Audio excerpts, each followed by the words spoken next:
चलते हैं और बहुत ध्यान लगाकर तन मन से परमेश्वर की वाणी को सुनेंगे हम लोग, क्योंकि परमेश्वर की वाणी हमें छुटकारा देती है। और सभी लोग बाइबल बहुत अच्छे से पढ़ना और एक एक शब्द स्पष्ट सुनाई दे इस तरह से पढ़ना, क्योंकि ये मैसेज सिर्फ हम लोग नहीं सुनते और भी बहुत जगह पर लोग सुनते हैं। तो बहुत अच्छे से हम बाइबल पढ़ेंगे। आओ हम बाइबल के वचन की ओर चलते हैं और पहला तिमोथी उसका चौथा अध्याय,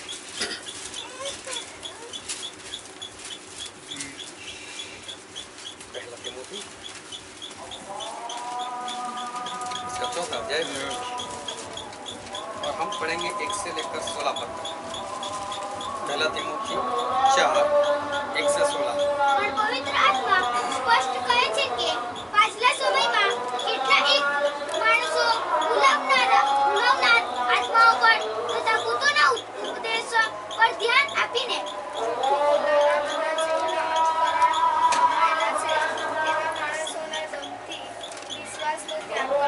તેઓ પરણવાની મના કરશે અને વિશ્વાસીઓને તથા સત્ય જાણનારાઓને વાસ્તે જે ખોરાક આભાર સુધી કરીને આહાર કરવા સારો દેવે ઉત્પન્ન કર્યો તેથી દૂર રહેવાનું કહેશે।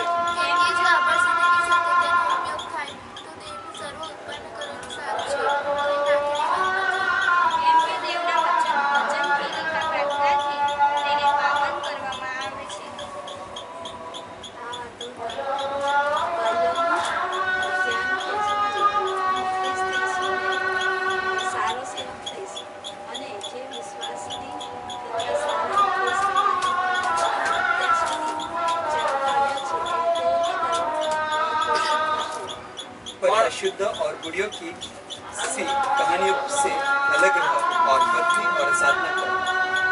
શારીરિક અસર થોડી જ ઉપયોગી છે, પણ ઈશ્વર પ્રાણાયામ સર્વમાં ઉપયોગી છે, કેમ કે તેમાં તથા હવે પછીના જીવનનું પણ વચન સમાયેલું છે। આ વાત વિશ્વસનીય તથા સંપૂર્ણ રીતે અંગીકાર કરવા યોગ્ય છે।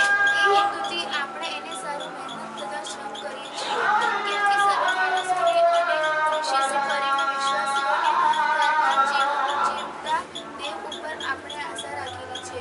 આ વાતો તને જુવાન જાણીને કોઈ તારો તિરસ્કાર ન કરે, પણ વચનમાં, વર્તનમાં, પ્રીતિમાં, વિશ્વાસમાં અને પવિત્રતામાં તું વિશ્વાસીઓને નમૂનારૂપ થજે। હું આવું ત્યાં સુધી શાસ્ત્ર વાંચન પર, બોધ કરવા પર તથા શિક્ષણ આપવા પર ખાસ લક્ષ્ય રાખજે। જે કૃપાદાન તારામાં છે, જે પ્રભુત્વ દ્વારા વડીલોના હાથ મૂકવાથી તને આપવામાં આવ્યું હતું, તે વિશે તારે બેદરકાર રહેવું નહીં। એ વાતોની ખંત રાખજે, તેઓમાં તલ્લીન રહેજે કે તારી પ્રગતિ સર્વના જાણવામાં આવે। તારે પોતાને વિશે તથા તારા ઉપદેશ વિશે સાવધ રહેજે। આ બાબતોમાં ચુસ્ત રહેજે, કેમ કે આ પ્રમાણે કરવાથી તું પોતાને તેમજ તારા સાંભળનારાઓને પણ તારીશ। परमेश्वर पिता का वचन वो हमारे लिए बहुत ही आशीषित है और परमेश्वर पिता का वचन सच्चा है। और बाइबल में लिखा है, यदि आप सच्चाई को जानोगे तो सच्चाई तुम्हें आजाद करेगी। हालेलुया। सारे जाग रहे हैं? हालेलुया। हालेलुया। हालेलुया। तो परमेश्वर पिता का धन्यवाद करते हैं, क्योंकि परमेश्वर पिता का जो वचन है वो सही में हमको एक आज़ादी की दिशा में लेकर जाता है। क्योंकि हमारे परमेश्वर सर्वसामर्थी परमेश्वर, सर्वशक्तिमान परमेश्वर, सर्वव्यापी परमेश्वर, सर्वज्ञानी परमेश्वर वो स्वर्ग में थे, फिर भी हमारे लिए वो इंसान बने और इंसान बनकर इस धरती पर आए। प्रभु यीशु इस धरती पर आए, वो भी इंसान बनकर और हमारे जैसे इंसान बनकर। कई लोग ऐसा समझते हैं कि यीशु मसीह आए थे, लेकिन वो इंसान तो थे, लेकिन साथ साथ में परमेश्वर भी थे। वो ध्यान समझना, यीशु मसीह जब इस धरती पर आए थे तब परमेश्वर नहीं थे, उनके अंदर परमेश्वर वाली कोई बात नहीं थी। क्योंकि बाइबल में लिखा है कि मुझे देखकर कोई भी इंसान जिंदा नहीं रह सकता। अगर वो परमेश्वर बनकर आते या परमेश्वर का स्वरूप लेकर आते तो कोई भी यीशु मसीह को नहीं देख सकता और सारी धरती खत्म हो गई होती। इसलिए यीशु मसीह जब आए तब संपूर्ण 100% वो मनुष्य बनकर आए थे। यीशु मसीह वो मनुष्य बनकर आए और हमारे बीच में तकरीबन 33.5 साल तक उन्होंने जीवन जिया। जब यीशु मसीह इस धरती पर आए और वो भी मनुष्य बनकर, मनुष्य जब हम शब्द बोलते हैं तो मनुष्य का मतलब होता है कि मनुष्य को थकान लगती है, मनुष्य को भूख लगती है, मनुष्य को प्यास लगती है, मनुष्य जो होता है वो सो भी जाता है। लेकिन हमारे जो परमेश्वर है और जिसको हम परमेश्वर बोलते हैं, ना तो उनको भूख लगती है, ना तो उनको प्यास लगती है, ना तो वो कभी थकते हैं, ना तो उनको सोने की जरूरत पड़ती है। लेकिन जो इंसान होता है उसको ये सारी बातों की जरूरत होती है। हालेलुया। तो इसलिए यीशु मसीह भी जब इस धरती पर आए थे तो खाना खाते थे, सो भी जाते थे, वो थक भी जाते थे, ऐसा बाइबल में लिखा हुआ है।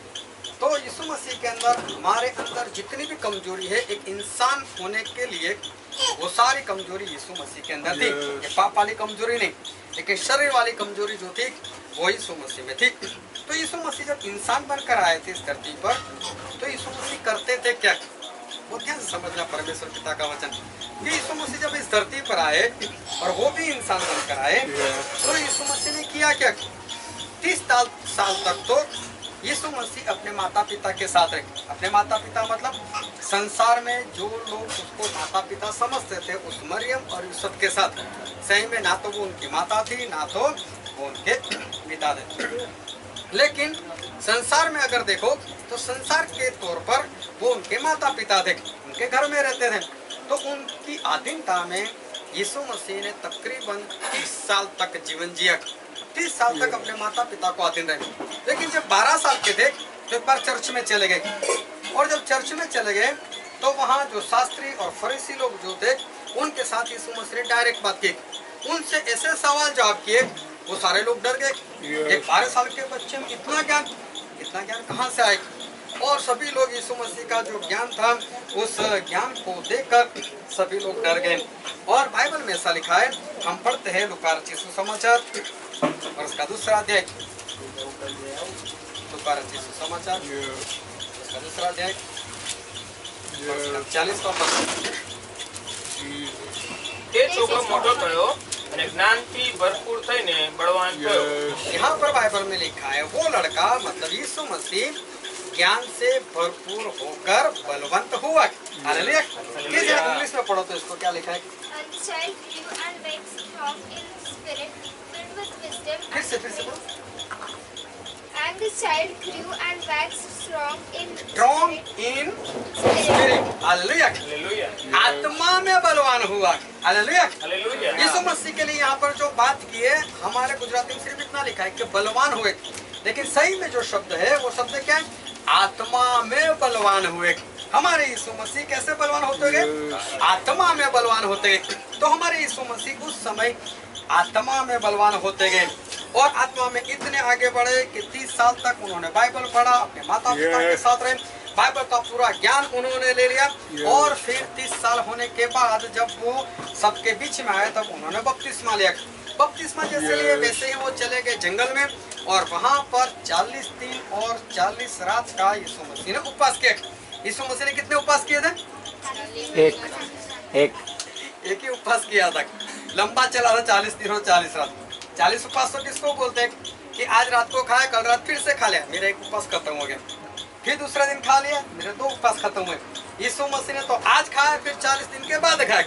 मतलब उपवास तो एक ही किया, लेकिन कितना लंबा? 40 दिन और 40 रात का लंबा उपवास यीशु मसीह ने किया।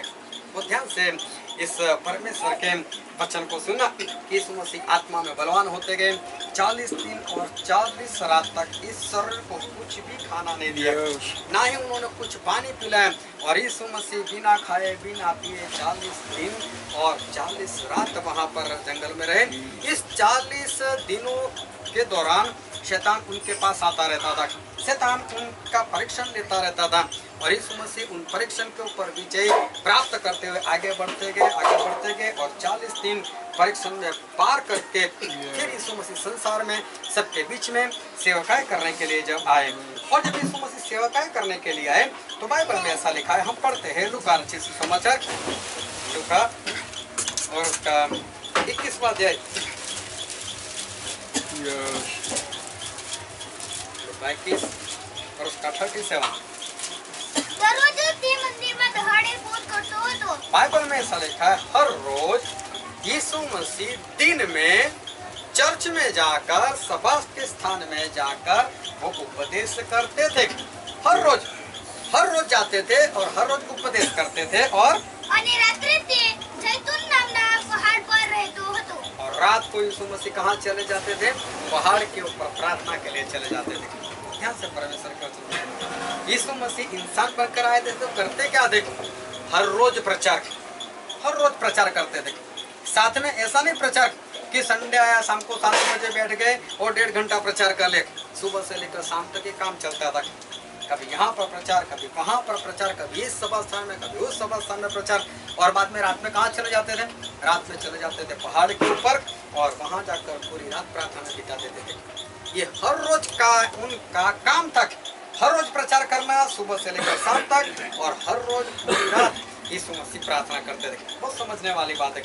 यीशु मसीह भी प्रार्थना करते थे। उनको क्या जरूरत प्रार्थना करने की? वो तो परमेश्वर के बेटे थे, वो तो आज्ञाकारी करते थे। उनको प्रार्थना की जरूरत क्या? उनको प्रार्थना क्यों करनी पड़ती थी? क्या उनको कुछ चाहिए था?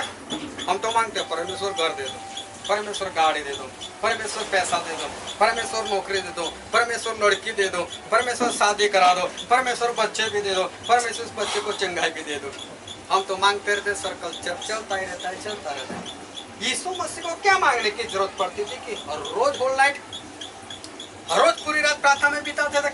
यीशु मसीह को क्या जरूरत? और बाइबल में ऐसा लिखा है, हम पढ़ते हैं इब्रानिया और उसका 5वां अध्याय,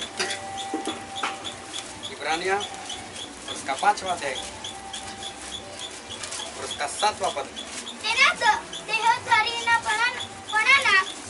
बाइबल में ऐसा लिखा है कि यीशु मसीह के देह धारण किया हुआ था उस वक्त में, उस समय में, मरणથી છોડાવવાને જે શક્તિમાન હતો તેની પાસે તેને મોટે ઘાટે તથા આંસુ સહિત પ્રાર્થના તથા કાલાવાલા કર્યા। बाइबल में लिखा है कि यीशु मसीह पूरी रात किस तरह से प्रार्थना करते थे? बोलते चिल्लाकर, लिखा है पुकार के प्रार्थना करते थे। वो भी कैसे? बोलते आंसू बहाकर। हालेलुया। यीशु मसीह कैसे प्रार्थना कर? चिल्लाकर, आंसू बहाकर। प्रार्थना मतलब विनती करते थे। यीशु मसीह को क्या जरूरत थी?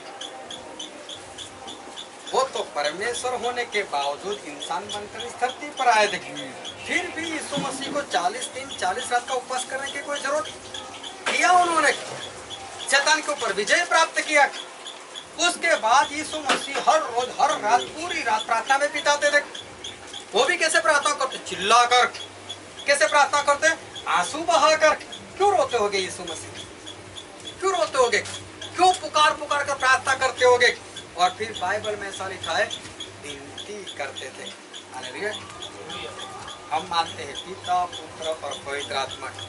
पिता सर्वशक्तिमान, पुत्र भी सर्वशक्तिमान। वो सब एक समान है। जो एक समान है वो क्या दूसरे को प्रार्थना करेंगे? अगर मेरे ही समान कोई है तो मैं तो उसके सामने बराबर बैठकर बात करूंगा, उसकी आंखों में आंखें डालकर बात करूंगा उससे। मैं उससे विनती क्यों करूं? मैं उससे प्रार्थना क्यों करूं? लेकिन यीशु मसीह तो प्रार्थना करते थे, विनती करते थे, आंसू बहाकर करते थे, चिल्ला चिल्ला कर यीशु मसीह प्रार्थना करते थे। सच में यीशु मसीह को इसकी जरूरत क्या थी? मैंने बहुत लोगों को देखा है, बहुत लोगों के जीवन को देखा है, जिनके जीवन में इतनी कठिनाइयाँ होती, इतनी परेशानी होती, वो लोग आकर मुझे बोलते, स्टैनली भाई मेरे लिए प्रार्थना करना। कई लोग तो आके ऐसा बोलते हैं कि स्टैनली भाई जोर लगा के प्रार्थना करना। ठीक है भाई, जोर लगा कर प्रार्थना करेंगे। कई लोग तो ये भी बोलते, स्टैनली भाई उपवास के साथ प्रार्थना करें। चलो मैं जोर लगाकर तेरे लिए प्रार्थना कर लूंगा, मैं तेरे लिए उपवास लगाकर प्रार्थना। तू क्या करेगा? मैं खा पी के सो जाऊंगा। जिसका प्रॉब्लम है वो भी तो इस तरह से प्रार्थना नहीं करता। जो समस्या में डूबा है वो भी तो उपवास नहीं करता, वो भी तो आंसू बहाकर प्रार्थना नहीं करता, वो भी तो विनती नहीं करता, वो भी तो चिल्लाता नहीं, वो तो खा पी के बिंदास हो जाए। मुझे विश्वास है मेरी यीशु मसीह कर देंगे, बस प्रार्थना की जरूरत ही नहीं, सो जाओ। ऐसे लोग मैंने देखे। लेकिन यीशु मसीह को ऐसी कौन सी जरूरत थी कि यीशु मसीह जो थे वो इस तरह से प्रार्थना करते थे? एक बार एक परिवार में मैं गया, वहाँ पर पति और पत्नी दोनों थे। दोनों ने मुझे बताया मैं बहुत प्रार्थना करती हूँ। पति भी बोलता है मैं बहुत प्रार्थना करती हूँ। दोनों बोलते हम दोनों ने बहुत प्रार्थना की। तब हम दोनों एक दूसरे से मिले, हमने बहुत प्रार्थना की, तब हमारी जाके शादी हुई। चलो अच्छी बात है कि प्रार्थना के जरिए आप दोनों इकट्ठे हो गए, आप दोनों की शादी हो गई। और बाद में पता चला कि ये जो पत्नी थी जवानी में उसके रास्ते सही नहीं थे, व्यभिचार में डूबी हुई थी, चारों ओर उसकी बातें फैल गई और इसलिए उसकी शादी नहीं हो रही थी। जो लड़का था जिसने उसके साथ शादी की थी उसका भी कुछ ऐसा था, उसका नाम इतना खराब हो चुका था कि ये तो झगड़ालू है, ये गालियां बोलता है, चोरी करता है, कोई काम धंधा करता ही नहीं। अभी रहते रहते इस लड़की की भी उम्र होती गई, ये लड़के की भी उम्र होती गई। अभी इसने भी धंधा छोड़ दिया, उससे भी छोड़ दिया, लेकिन अब दोनों बदनाम है। तो लड़की मिलेगी कहाँ से और लड़का भी कहाँ से मिलेगा? अभी दोनों प्रार्थना करने लगे और वो दोनों मिल गए। बोले हम लोगों ने तो बहुत प्रार्थना की तब हम लोग मिले, लेकिन प्रार्थना करने की जरूरत क्यों पड़ेगी आप लोगों को? वहाँ पर प्रार्थना की कोई बात है ही नहीं। वो कोई प्रार्थनावादी नहीं थे, उनके काम में से थे, लेकिन वो लोग ऐसा समझते हैं कि हम लोगों ने बहुत प्रार्थना की, हम लोगों ने बहुत प्रार्थना की। प्रभु यीशु 100% इंसान बनकर आए थे और इंसान इतना कमजोर है कि शैतान की बातों में कभी भी फंस सकता है, वो पाप कर सकता है। और यीशु मसीह की भी संभावना थी कि यीशु मसीह भी पाप कर सकते थे, किया नहीं उन्होंने किया नहीं। क्यों नहीं किया यीशु मसीह ने? क्योंकि पहले से ही पाप के सामने लड़ने के लिए, शैतान के ऊपर विजय प्राप्त करने के लिए उन्होंने क्या किया? सबसे पहले उपवास किया। हालेलुया। जैसे ही बपतिस्मा हुआ और क्या किया उन्होंने? जंगल में जाकर 40 दिन और 40 रात का उपवास किया। आज लोग क्या करते हैं? जाते हैं, बपतिस्मा लेते, पवित्र आत्मा उनके ऊपर आकर ठहरते हैं और बाहर आकर देखा मैं तो पवित्र आत्मा से भरा हूँ, अभी उसको उपवास की जरूरत ही नहीं। अरे अभी तो मुझसे मीटिंग में भी जाने की जरूरत नहीं, क्यों? मेरे पास है ना पवित्र आत्मा, अब उसे क्या जरूरत है? लेकिन यीशु मसीह ने क्या किया? यीशु मसीह तुरंत चले गए जंगल के अंदर और वहां पर जाकर यीशु मसीह ने 40 दिन 40 रात उपवास किया। क्यों? उससे पहले सुसमाचार नहीं फैला सकते थे? जब 12 साल की उम्र में उनके पास इतना ज्ञान था तो क्या वो प्रचार नहीं कर सकते थे 30 साल के बाद? अरे बिना बपतिस्मा लिए क्या प्रचार नहीं कर सकते थे? अरे बिना उपवास किए क्या प्रचार नहीं कर सकते थे? क्या बीमारों को चंगाई नहीं दे सकते थे? लेकिन यीशु मसीह कहाँ चले गए?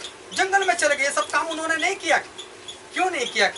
उनको मालूम था कि करते करते हो सकता है शैतान बहका जाए, कहीं पर कुछ गलती हो जाए। इससे पहले सबसे पहले क्या करना है? तो सबसे पहले तो मुझे ये करना है कि शैतान के ऊपर विजय प्राप्त करना है। तो सबसे पहले यीशु मसीह ने उस शैतान के ऊपर विजय प्राप्त किया और उसके बाद यीशु मसीह सेवा करने के लिए सभी के बीच में आ गए।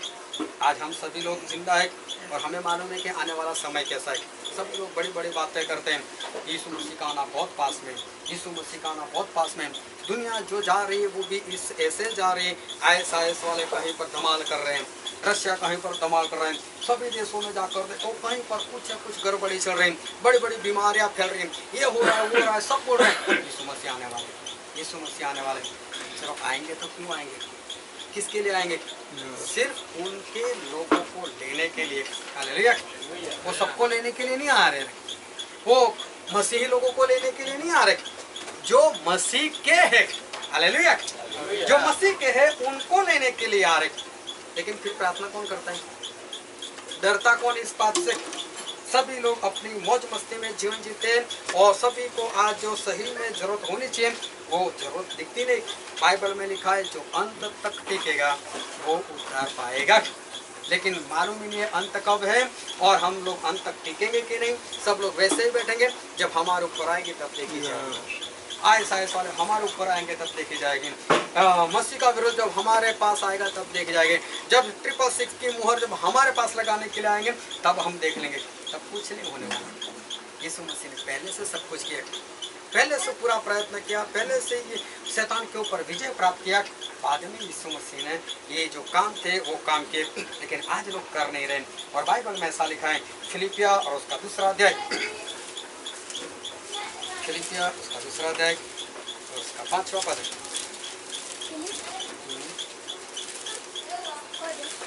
2 का 5। ખ્રિસ્ત ઈસુનું મન જેવું હતું તેવું તમે પણ રાખો. यहाँ पर बाइबल में लिखा है प्रभु यीशु का मन जैसा था वैसा आप भी रखो। हालेलुया। यीशु मसीह का जैसा मन था वैसा आप भी रखो। हिंदी में पढ़ो तो भाई। जैसा मसीह यीशु का स्वभाव था हाँ वैसे ही तुम्हारा स्वभाव है। हाँ, यहाँ पर लिखा है जैसे यीशु मसीह का स्वभाव था वैसा तुम्हारा स्वभाव भी हो। हालेलुया। जैसे यीशु मसीह का स्वभाव था वैसा हमारा भी स्वभाव हो। यीशु मसीह का स्वभाव कैसा था? पहले आत्मा में बलवान बनो, फिर जाते हैं लोगों के पीछे, फिर चंगाई के लिए जाते, फिर भूत निकालने के लिए जाते हैं, फिर प्रचार करने के लिए चले जाते। पहले से नहीं, पहले शैतान के ऊपर विजय प्राप्त करो। उनका स्वभाव था। उनका स्वभाव क्या था? बपतिस्मा लो और चले गए जंगल के अंदर। 40 दिन 40 रात तक का लंबा उपवास किया उन्होंने। ये था यीशु मसीह का स्वभाव। और बाइबल में क्या लिखा है? आपका स्वभाव कैसा हो? यीशु मसीह के जैसा। सबसे पहले यीशु मसीह जैसे बनो, मतलब कि उनके समान सबसे पहले उपवास करो, शैतान के ऊपर विजय प्राप्त करो। उसके बाद सबसे लड़ने के लिए या तो सेवा करने के लिए बीच में यीशु मसीह ने क्या बोला? मैं क्यों प्रार्थना करूं? ऐसा बोला उन्होंने। लेकिन यीशु मसीह ने बिंदास से प्रार्थना की। उन्होंने ये नहीं बोला हे बाप तू है तो क्या हो गया, हम दोनों एक समानता में तो है। वो तो मैं धरती पर आया हूँ इसलिए फिर वापस ऊपर आ जाऊंगा, तो हम दोनों एक समान ही, मैं तेरी प्रार्थना क्यों करूँ? ऐसा कभी यीशु मसीह ने बोला। लेकिन यीशु मसीह ने प्रार्थना की क्योंकि यीशु मसीह कैसे थे? नम्र थे। यीशु मसीह नम्र थे। और बाइबल में यहाँ पर लिखा है जो हमने पढ़ा फिलिपिया 2:5 में कि जैसे यीशु मसीह का स्वभाव था वैसा तुम्हारा भी स्वभाव हो। तो हमारा स्वभाव कैसा होना चाहिए? यीशु मसीह के समान। मतलब जिस तरह से यीशु मसीह ने काम किया वैसे ही हमें भी जो पहले काम करना है वो पहले करना है, जो बाद में करना है उसको बाद में करना है। जब पुराना नियम हम पढ़ते तो मूसा जो था, उस मूसा ने पूरे इजराइल लोगों को मिस्र देश से आज़ादी दिलवाई और वहाँ से उनको बाहर निकाल दिया। जब बाहर निकाल दिया तो मूसा के साथ उसका एक नौकर था, या तो उसका एक साथी था, साथी तो नहीं बोल सकते, लेकिन वो था तो उसका नौकर जिसका नाम था यहोशू। हालेलुया। यहोशू के बारे में हम जानते हैं कि यहोशू कौन था? तो यहोशू तो सही में मूसा की सेवा टहल करने वाला एक इंसान था। सेवा टहल कौन करता है? वो तो नौकर करता है। और यहोशू ऐसा था जो मूसा की सेवा करता था। और बाइबल में जब यहोशू के बारे में पढ़ते हैं तो ऐसा लिखा है निर्गमन का पुस्तक और उसका 17 अध्याय, निर्गमन 17। और वहाँ पर ऐसा हुआ है कि ये जो इजराइल लोग थे रास्ते में थे और अमालेक जो थे उनके सामने लड़ने के लिए आ गए। और तब पूरे इजराइल जो थी वो लड़ने के लिए चले गए उस अमालेक के सामने। और जब अमालेक के सामने लड़ने के लिए चले गए तो उन लोगों ने जीत को हासिल किया। इजराइल लोग जीत गए वहाँ पर उस लड़ाई में। लेकिन यहाँ पर हम पढ़ते हैं निर्गमन का पुस्तक उसका 17 अध्याय उसका 13वां पद। અને યોશુએ તરવારની ધારથી અમાલેકનો તથા તેના લોકનો પરાજય કર્યો. यहाँ पर ऐसा लिखा है यहोशू ने।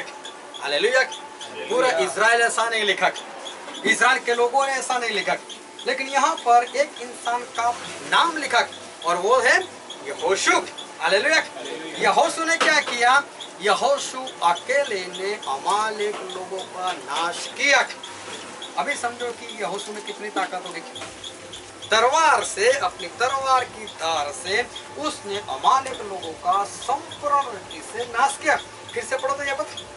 અને યોશુઆએ તરવારની ધારથી અમાલેકનો તથા તેના લોકનો પરાજય કર્યો. यहाँ पर बाइबल में लिखा है कि अमालेक के सभी लोगों का नाश किसने किया? यहोशू ने किया। वो ध्यान से परमेश्वर के वचन को सुनना। यहोशू ने पूरे अमालेक को मारकर उसका नाश कर दिया। अभी जो इंसान अकेला अपनी तलवार से पूरे अमालेक का जो नाश कर सकता है कितना बलवान होगा, उसकी शरीर की शक्ति कैसी होगी। और ऐसा इंसान सबको मारकर जब अगर छावनी में वापस आ गया तो कैसे चल कर आएगा? मैं यहोशू, मैंने ये किया। सही बात है ना। उसको तो ऐसा लगेगा कितने सारे लोग थे, लेकिन चाहे परमेश्वर ने उसका इस्तेमाल किया, लेकिन किया तो यहोशू ने, मारा तो यहोशू ने सबको। और नाम भी उसका लिखा गया कि यहोशू ने ये सब काम किया। और यहोशू ने सबको मारकर वो विजय प्राप्त करके वो वापस छावनी के अंदर आए।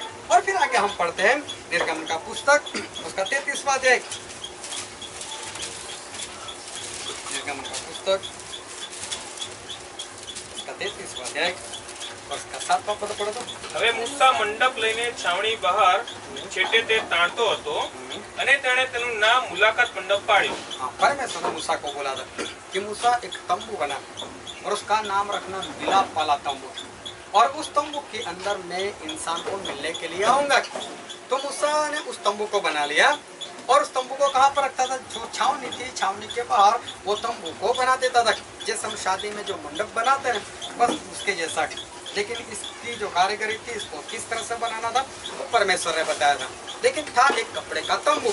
वो तंबू जब बिछाते थे, उस तंबू को जब लगाते थे और जब वो लोग कुछ कर आगे चलते थे तो क्या होता था कि तंबू को उठा लेते थे और जहाँ पर छावनी डालते थे तंबू को वहां पर बिछा देते थे। अभी तंबू जब गाड़ते थे तो मूसा उस मिलाप वाले तंबू में जाता था। आगे बढ़ो। અને એમ થયું કે યહોવાને શોધનાર પ્રત્યેક માણસ નીકળીને છાવણી બહારના મુલાકાત મંડપમાં જતો.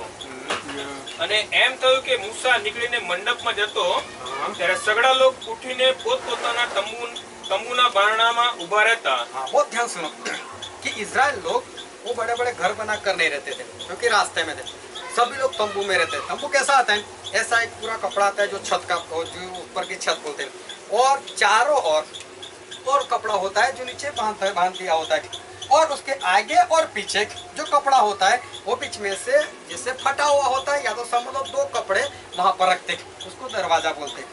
वहां पर ऐसा कोई लकड़े का दरवाजा नहीं होता था, लोहे का दरवाजा नहीं होता था, लेकिन कपड़े को ऐसे बीच में से हाथ डालकर ऐसा करो दरवाजा और उसमें से बाहर निकल जाओ। जब ये मिलाप वाला तंबू बिछाते थे और जब मूसा उस तंबू के अंदर जाता था तो बाइबल में ऐसा लिखा है, इजराइल लोग क्या करते थे? तंबू अपने अपने तंबू के दरवाजे के पास आकर खड़े हो जाते थे। मतलब वो दरवाजा तंबू के अंदर और तंबू का दरवाजा ऐसे खोलकर अपने गर्दन बाहर निकालकर मूसा को देखते तो मूसा क्या कर रहा है, और मूसा कहाँ जाता था? मूसा उस मुलाकात मंडप के अंदर जाता था। फिर आगे बढ़ो। એ મંડપમાં મૂસાના પેસતા સુધી તેની પાછળ જોઈ રહેતા. અને એમ થયું કે મૂસા મંડપમાં પેસતો हाँ, એટલે મેઘસ્તંભ ઉતરતો हाँ। ને મંડપના દ્વાર પાસે તોપતો.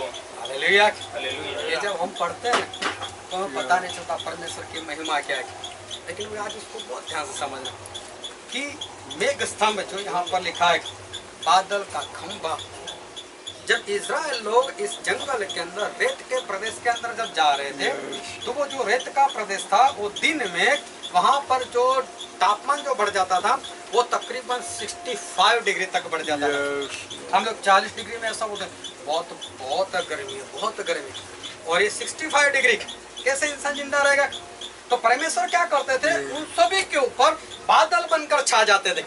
वो ध्यान समझ रहे कि अगर मेरे घर पर बादल हो तो हम देखेंगे बादल का एक टुकड़ा है, हम बोलेंगे। लेकिन इजराइल के लोग कितने थे?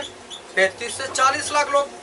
35 से 40 लाख लोग जहाँ पर बिखर के पड़े हुए थे उसके ऊपर बादल पूरा छा जाता था। हालेलुया। हमारे बड़ौदा की बस्ती कितनी है? 35 लाख। 35 लाख। 35 लाख। हाँ? 35। चलो 35 लाख से पूरे बड़ौदा के ऊपर बादल रहेगा क्या हमको पता चलेगा? हम क्या बोलेंगे? चारों ओर बादल छाया हुआ है। हालेलुया। ऐसे चारों ओर जो बादल छाया हुआ होता था, जैसे ही मूसा उस मिलाप वाले तंबू के अंदर जैसे ही जाता था वो पूरा बादल ऐसे करके पूरा मुलाकात मंडप के अंदर उतर जाता था। हालेलुया। समझो बादल ऊपर से नीचे आकर उस तंबू के अंदर उतरता होगा, वो नजारा कैसे होगा? वो कोई इतना छोटा नहीं था, एक तो घर के ऊपर छा जाए इतना नहीं था। वो बादल कितना था? पूरे हमारे बड़ौदा शहर में छा जाए इतना बड़ा बादल ऐसा करके वहां पर उस मिलाप वाले तंबू के ऊपर उतर आता था। सभी लोग कैसे देखते थे? डर के मारे तंबू के अंदर रहकर ऐसे दरवाजा खोलकर ऐसे देखते थे क्या हो रहा है। मूसा तो अंदर चला गया, अभी बादल भी उसके ऊपर आ गया। अब मिलाप वाला तंबू भी कहाँ दिखता था, अब बादल भी कहाँ दिखता था? ये दोनों बातें नहीं दिखती थी। ना मूसा दिखता था, ना मिलाप वाला तंबू दिखता था। अब दिखता था तो क्या दिखता था? सिर्फ बादल, वो भी कितना गाढ़ा। जब मैं पंजाब में जाता हूँ वहाँ पर ठंड के समय में जो धुंध होती इतनी होती है तो बाइक चलाना, कार चलाना बहुत मुश्किल हो जाता है। एक बार हम लोग पटियाला में गए थे, वहाँ पर मीटिंग थी और जब वापस आ रहे थे इतनी धुंध। ड्राइवर जो था वो कैसे ड्राइव कर रहा है? वो खिड़की से बाहर ऐसे निकल कर सामने देख रहा है उसके साथ में जो बैठा है वो भी खिड़की से निकल कर नीचे देख रहा है, और जो सड़क के जो पट्टे थे वो देख रहा है, हाँ सीधा सीधा चल, सीधा सीधा चल। हमको 2 फुट से ज्यादा नहीं दिखता था, ऐसे में कार कैसे चला। एक बार हमारी कार सीधी घुस गई खेत के अंदर, और फिर भी हम जा ही रहे, हमको ऐसा, हम रास्ते में पीछे से कार वाले ने हॉर्न बजाया, बोले आप लोग कहीं गलत पर आए, तो क्यों बुला रहा है, और वो वहाँ पर कैसे चला गया, तो देखा कि हम लोग ही कहीं गलत आ गए। इतनी ज्यादा धुंध। अब ये पूरा बादल, परमेश्वर जो बादल बन के छाए हुए थे, वो परमेश्वर इस मिला पाए तंबू में उतर आते थे। हालेलुया। वो नजारा कैसे होगा, ना तो भी मिला पड़ा तंबू दिखता है, ना तो मूसा दिखता है, लेकिन उसके अंदर परमेश्वर और मूसा जो है वो दोनों बात करेंगे। और आगे पढ़ो क्या लिखा है, અને યહોવા મૂસાની સાથે વાત કરતો। बाइबल में लिखा है, और यहोवा परमेश्वर मूसा के साथ बात करते थे। हालेलुया। और आगे, અને સર્વ લોકો મેઘસ્તંભને મંડપના દ્વાર પાસે ઊભો રહેલો દેખતા, हाँ અને સર્વ લોકો ઉઠીને પોતપોતાના તંબુના બારણા આગળ ભજન કરતા। हाँ, सब लोग कहाँ चले जाते थे, उस दरवाजे के अंदर चले जाके बोलते थे आराधना हो आराधना। क्यों डरते थे कहीं इधर ना आ जाए बादल का कंपा। हालेलुया। डर के मारे, आत्मा से नहीं, वो डर के मारे आराधना करते थे। डर के मारे परमेश्वर की आराधना करता है, वो यहाँ पर आकर अभी आराधना करो वरना मारे जाएंगे, परमेश्वर आ चुके, आराधना करो। और आगे, અને જેમ માણસ પોતાના મિત્રની સાથે વાત કરે, हालेलुया। हाँ તેમ યહોવા મૂસાની સાથે મોડામોડ વાત કરતો। हालेलुया। बाइबल में लिखा है, जिस तरह से इंसान अपने एक मित्र के साथ बात करता है, उस तरह से परमेश्वर मूसा के साथ आमने सामने बैठकर बात करते थे। कितनी बड़ी बात। और भी आगे पढ़ो। પછી તે છાવણીમાં પાછો આવતો, हाँ પણ તેનો સેવક નૂનનો દીકરો યહોશુઆ, જે જુવાન માણસ હતો, તે મંડપમાંથી નીકળતો ન હતો। हालेलुया। हालेलुया। यहोशुआ तो उस तंबू में वो भी चला जाता था मूसा के पीछे। मूसा तो बात खत्म हुई परमेश्वर से, वो तो चला गया, परमेश्वर तो अभी भी रुके। यहोशुआ बोलते मैं कैसे जाऊं, मेरे परमेश्वर तो यहाँ पर रुके। हालेलुया। यहोशुआ था कौन, मूसा का नौकर। मूसा का नौकर। आखिरी पद वापस पढ़ो, जो आखिर में पढ़ा 11 पद। અને જેમ માણસ પોતાના મિત્રની સાથે વાત કરે, તેમ યહોવા મૂસાની સાથે મોડામોડ વાત કરતો। પછી તે છાવણીમાં પાછો આવતો, પણ તેનો સેવક નૂનનો દીકરો યહોશુઆ, જે જુવાન માણસ હતો, તે મંડપમાંથી નીકળતો ન હતો। मूसा का सेवक यहाँ पर लिखा है, मूसा का सेवक यहोशू। हालेलुया। वो यहाँ पर बैठा रहता था, वो तो तंबू से बाहर नहीं निकलता था। मेरा बॉस चला गया, कोई बात नहीं, मेरा परमेश्वर तो यहाँ पर है। और यहोशू वहाँ से वापस नहीं जाता था, वो तो मिला पाले तंबू में बैठा रहता था। सभी लोग अपने अपने तंबू में, मूसा भी चले गए, लेकिन यहोशू अभी भी वहाँ पर थे। इस मूसा को परमेश्वर ने बोला, हे मूसा तू मेरे साथ उस पहाड़ के ऊपर आ जा। कई बार बताया, वो पहाड़ जो था पूरा आग में जल रहा था, और आग उसके ऊपर थी, और उसकी आग की जो लपट थी वो तकरीबन जहाँ पर बादल छाप जाते हैं उससे भी ऊपर दिखाई देते थी। और उसके अंदर परमेश्वर ने एक बार मूसा को बुलाया, और हम पढ़ते हैं निर्गमन का पुस्तक और उसका 24वां अध्याय। निर्गमन का पुस्तक उसका 24वां अध्याय और उसका 13वां पद। અને મૂસા તથા તેનો સેવક યહોશુઆ ઉઠ્યા, અને મૂસા દેવના પર્વત પર ગયો। हालेलुया। હાલેલુયા। यहाँ पर भी दोनों की बात की। मूसा अकेले नहीं गए थे वहाँ पर, लेकिन मूसा के साथ कौन गए, यहोशू। मूसा और यहोशू, परमेश्वर ने बोला जलती हुई आग के अंदर मूसा आ जा तू। तो मूसा अकेला नहीं गया, लेकिन मूसा के साथ यहोशू जो थे, ये दोनों परमेश्वर के दास उठ के खड़े हो गए, दोनों चले गए। आगे पढ़ो। અને તેણે વડીલોને કહ્યું, અમે તમારી પાસે પાછા આવીએ। हाँ, मूसा ने ऐसा बोला, हम आपके पास वापस आए, मतलब यहोशू को साथ में लेकर जा रहे ऊपर। हाँ, ત્યાં સુધી અહીં રહીને અમારી राह જોજો। हाँ, मूसा बोल कर गया, मैं और यहोशू दोनों जाते हैं, हम दोनों वहाँ उस पहाड़ के ऊपर जाते हैं, उस आगे के अंदर हम दोनों जाते हैं, और आप हमारा इंतजार करना, जब तक हम ना आए तब तक हमारा इंतजार करना। 14 पद पढ़ लिया।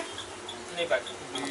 અને જુઓ, હારૂન તથા હુર તમારી સાથે છે, हाँ, જે કોઈને કઈ તકરાર હોય તે તેમની પાસે જાય। बाइबल में लिखा है हारून वो आपके पास है, जिसको भी कुछ भी लड़ाई झगड़ा हो तो उसके पास जाना, क्योंकि ये सब काम मूसा करते थे।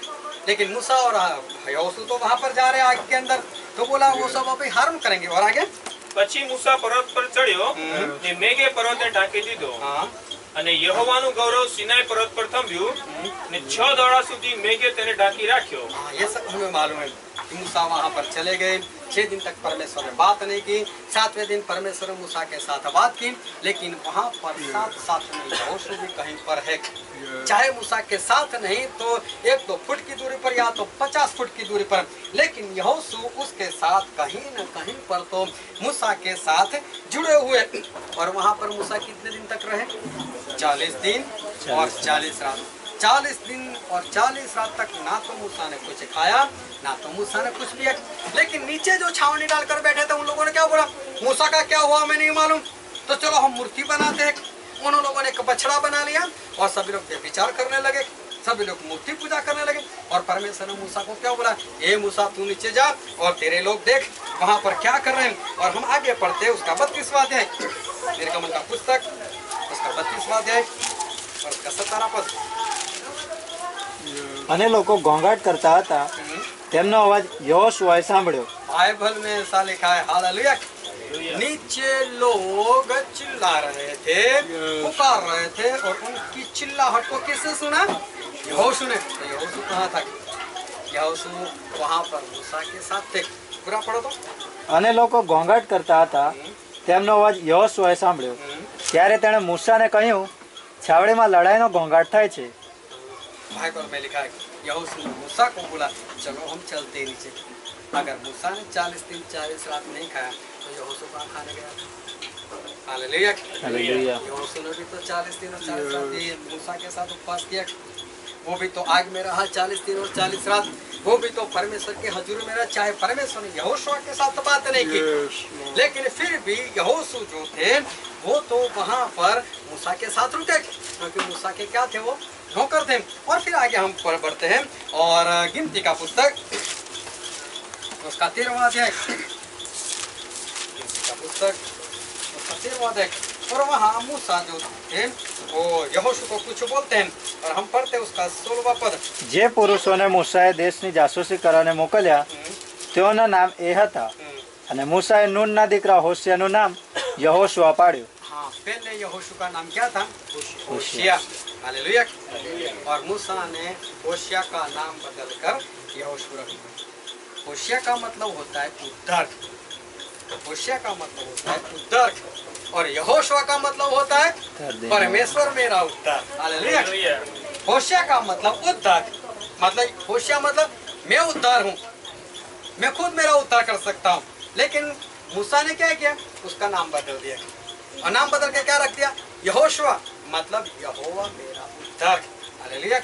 यहोशू का पूरा ध्यान, यहोशुआ का जो पूरा विश्वास सिर्फ परमेश्वर के ऊपर बना रहे, इसलिए उसका नाम बदल दिया। और यहोशू से होशिया से यहोशू उसका नाम उस मूसा ने उसका रख लिया। और फिर आगे पढ़ते हैं, जब मूसा ने परमेश्वर के कहने से 12 लोगों को भेजा कि आप लोग कनान देश में जाओ और वहाँ पर जासूसी कर कराओ कि वहाँ के लोग कैसे हैं, वहाँ का देश कैसा है। और जासूसी करने के लिए 12 लोग चले गए। उन 12 में से एक यहोशू भी था। और जब यहोशू और कालेब और दूसरे 10 लोग, टोटल 12 लोग जब वहाँ 40 दिन के बाद लौट कर आए तो क्या हुआ वो ध्यान समझना। 1 और 35 से 40 लाख लोग हैं। और वहाँ पर 10 लोग ने आकर क्या बोला? 10 लोग ने आकर ऐसा बोला कि वहाँ तो राक्षस लोग रहते हैं, वहाँ तो राक्षस लोग रहते हैं, और हम अगर वहाँ जाएंगे तो हम मर जाएंगे। वो लोग, हम तो उनके सामने कीड़े के समान है, वो हमको मार देंगे। और हमारे परमेश्वर हमको वहाँ पर मारने के लिए लेकर आए, हमारे परमेश्वर को जिंदा रखने के लिए नहीं, मारने के लिए लेकर आए। और तो 35 से 40 लाख लोग चिल्ला चिल्ला कर रोने लगे और मूसा को बोलने लगे, हे मूसा, हमको मरने के लिए यहाँ पर लेकर आया, इससे अच्छा तुम जंगल में मर जाते, इससे अच्छा तुम मिस्र में मर जाते। क्या मिस्र में कब्र नहीं थी? तो तू हम सभी को यहाँ पर मरने के लिए आ गए, मरने के लिए लेकर आए। ध्यान समझो, 35 से 40 लाख लोग अगर चिल्लाते हो कि मूसा तो हमको मरने के लिए लेकर आए, तब यहोशू क्या? यहोशू ऐसा बोलता है कि नहीं, हमारे परमेश्वर हमको विजय देंगे। हालेलुया। और हम पढ़ते हैं गिनती उसका 14वां अध्याय और उसका 30वां पद। 14 का ये देशમાં તમને વસવાને મેં મારો હાથ ઊંચો કર્યો છે તેમાં જવા નહીં જ પામશે કેવળ યફુન્નેનો દીકરો કાલેબ તથા નૂનનો દીકરો યોશુઆ જવા પામશે। बाइबल में लिखा है कि सिर्फ कौन जा पाएगा वहाँ पर, एक यहोशू। कालेब की बात हम नहीं करते, कालेब भी जाने वाला था, लेकिन हम अभी बात जो करते वो यहोशू की बात करते हैं। तो बाइबल में लिखा है यहोशू वहाँ पर जा पाएगा। क्यों? क्योंकि यहोशू परमेश्वर की इच्छा के अनुसार वो चलता रहा। एक और 35 से 40 लाख लोग ये बोल रहे हैं मूसा हमको मरने के लिए, मूसा हमको मरने के लिए। तब ये मूसा के साथ बैठकर क्या बोलते हैं कि यहोशू नहीं, मैं मूसा के साथ हूँ, हमारे परमेश्वर हमारे साथ है। हम लोग क्या करते हैं, अगर 5-10 लोग भी खड़े हो जाएंगे ना, तो चाहे हम उसमें जुड़ तो नहीं जाएंगे, लेकिन बोलेंगे भी कुछ नहीं, कुछ बोलना नहीं इनके खिलाफ। अगर 10 लोग बोलेंगे हमारे परमेश्वर हमारे भगवान सही है, तो कौन मसीह ऐसा होगा कि जाके बोलेगा नहीं हमारे परमेश्वर सही है? किस में ताकत ऐसी? नहीं बोलेंगे। लेकिन यहाँ 35 से 40 लाख लोग हैं और उन सब के सामने ये जो यहोशू है वो यहोशू तो खड़े हो गए। वो बोले नहीं, हमारे परमेश्वर हमको जिंदा रखेंगे और हम वहाँ पर जा सकेंगे। और फिर आगे लिखा है, पढ़ते हैं उसका 26वां अध्याय, गिनती का 26वां अध्याय, उसका 65वां पद। મૂસાથી તથા એલાઝાર યાજકથી જેઓની ગણતરી થઈ તેઓ એ છે, તેઓએ મોવાબના અરણ્યમાં યર્દનને કાંઠે યરીખોની પાસે ઇઝરાયલ પુત્રોની ગણતરી કરી। 63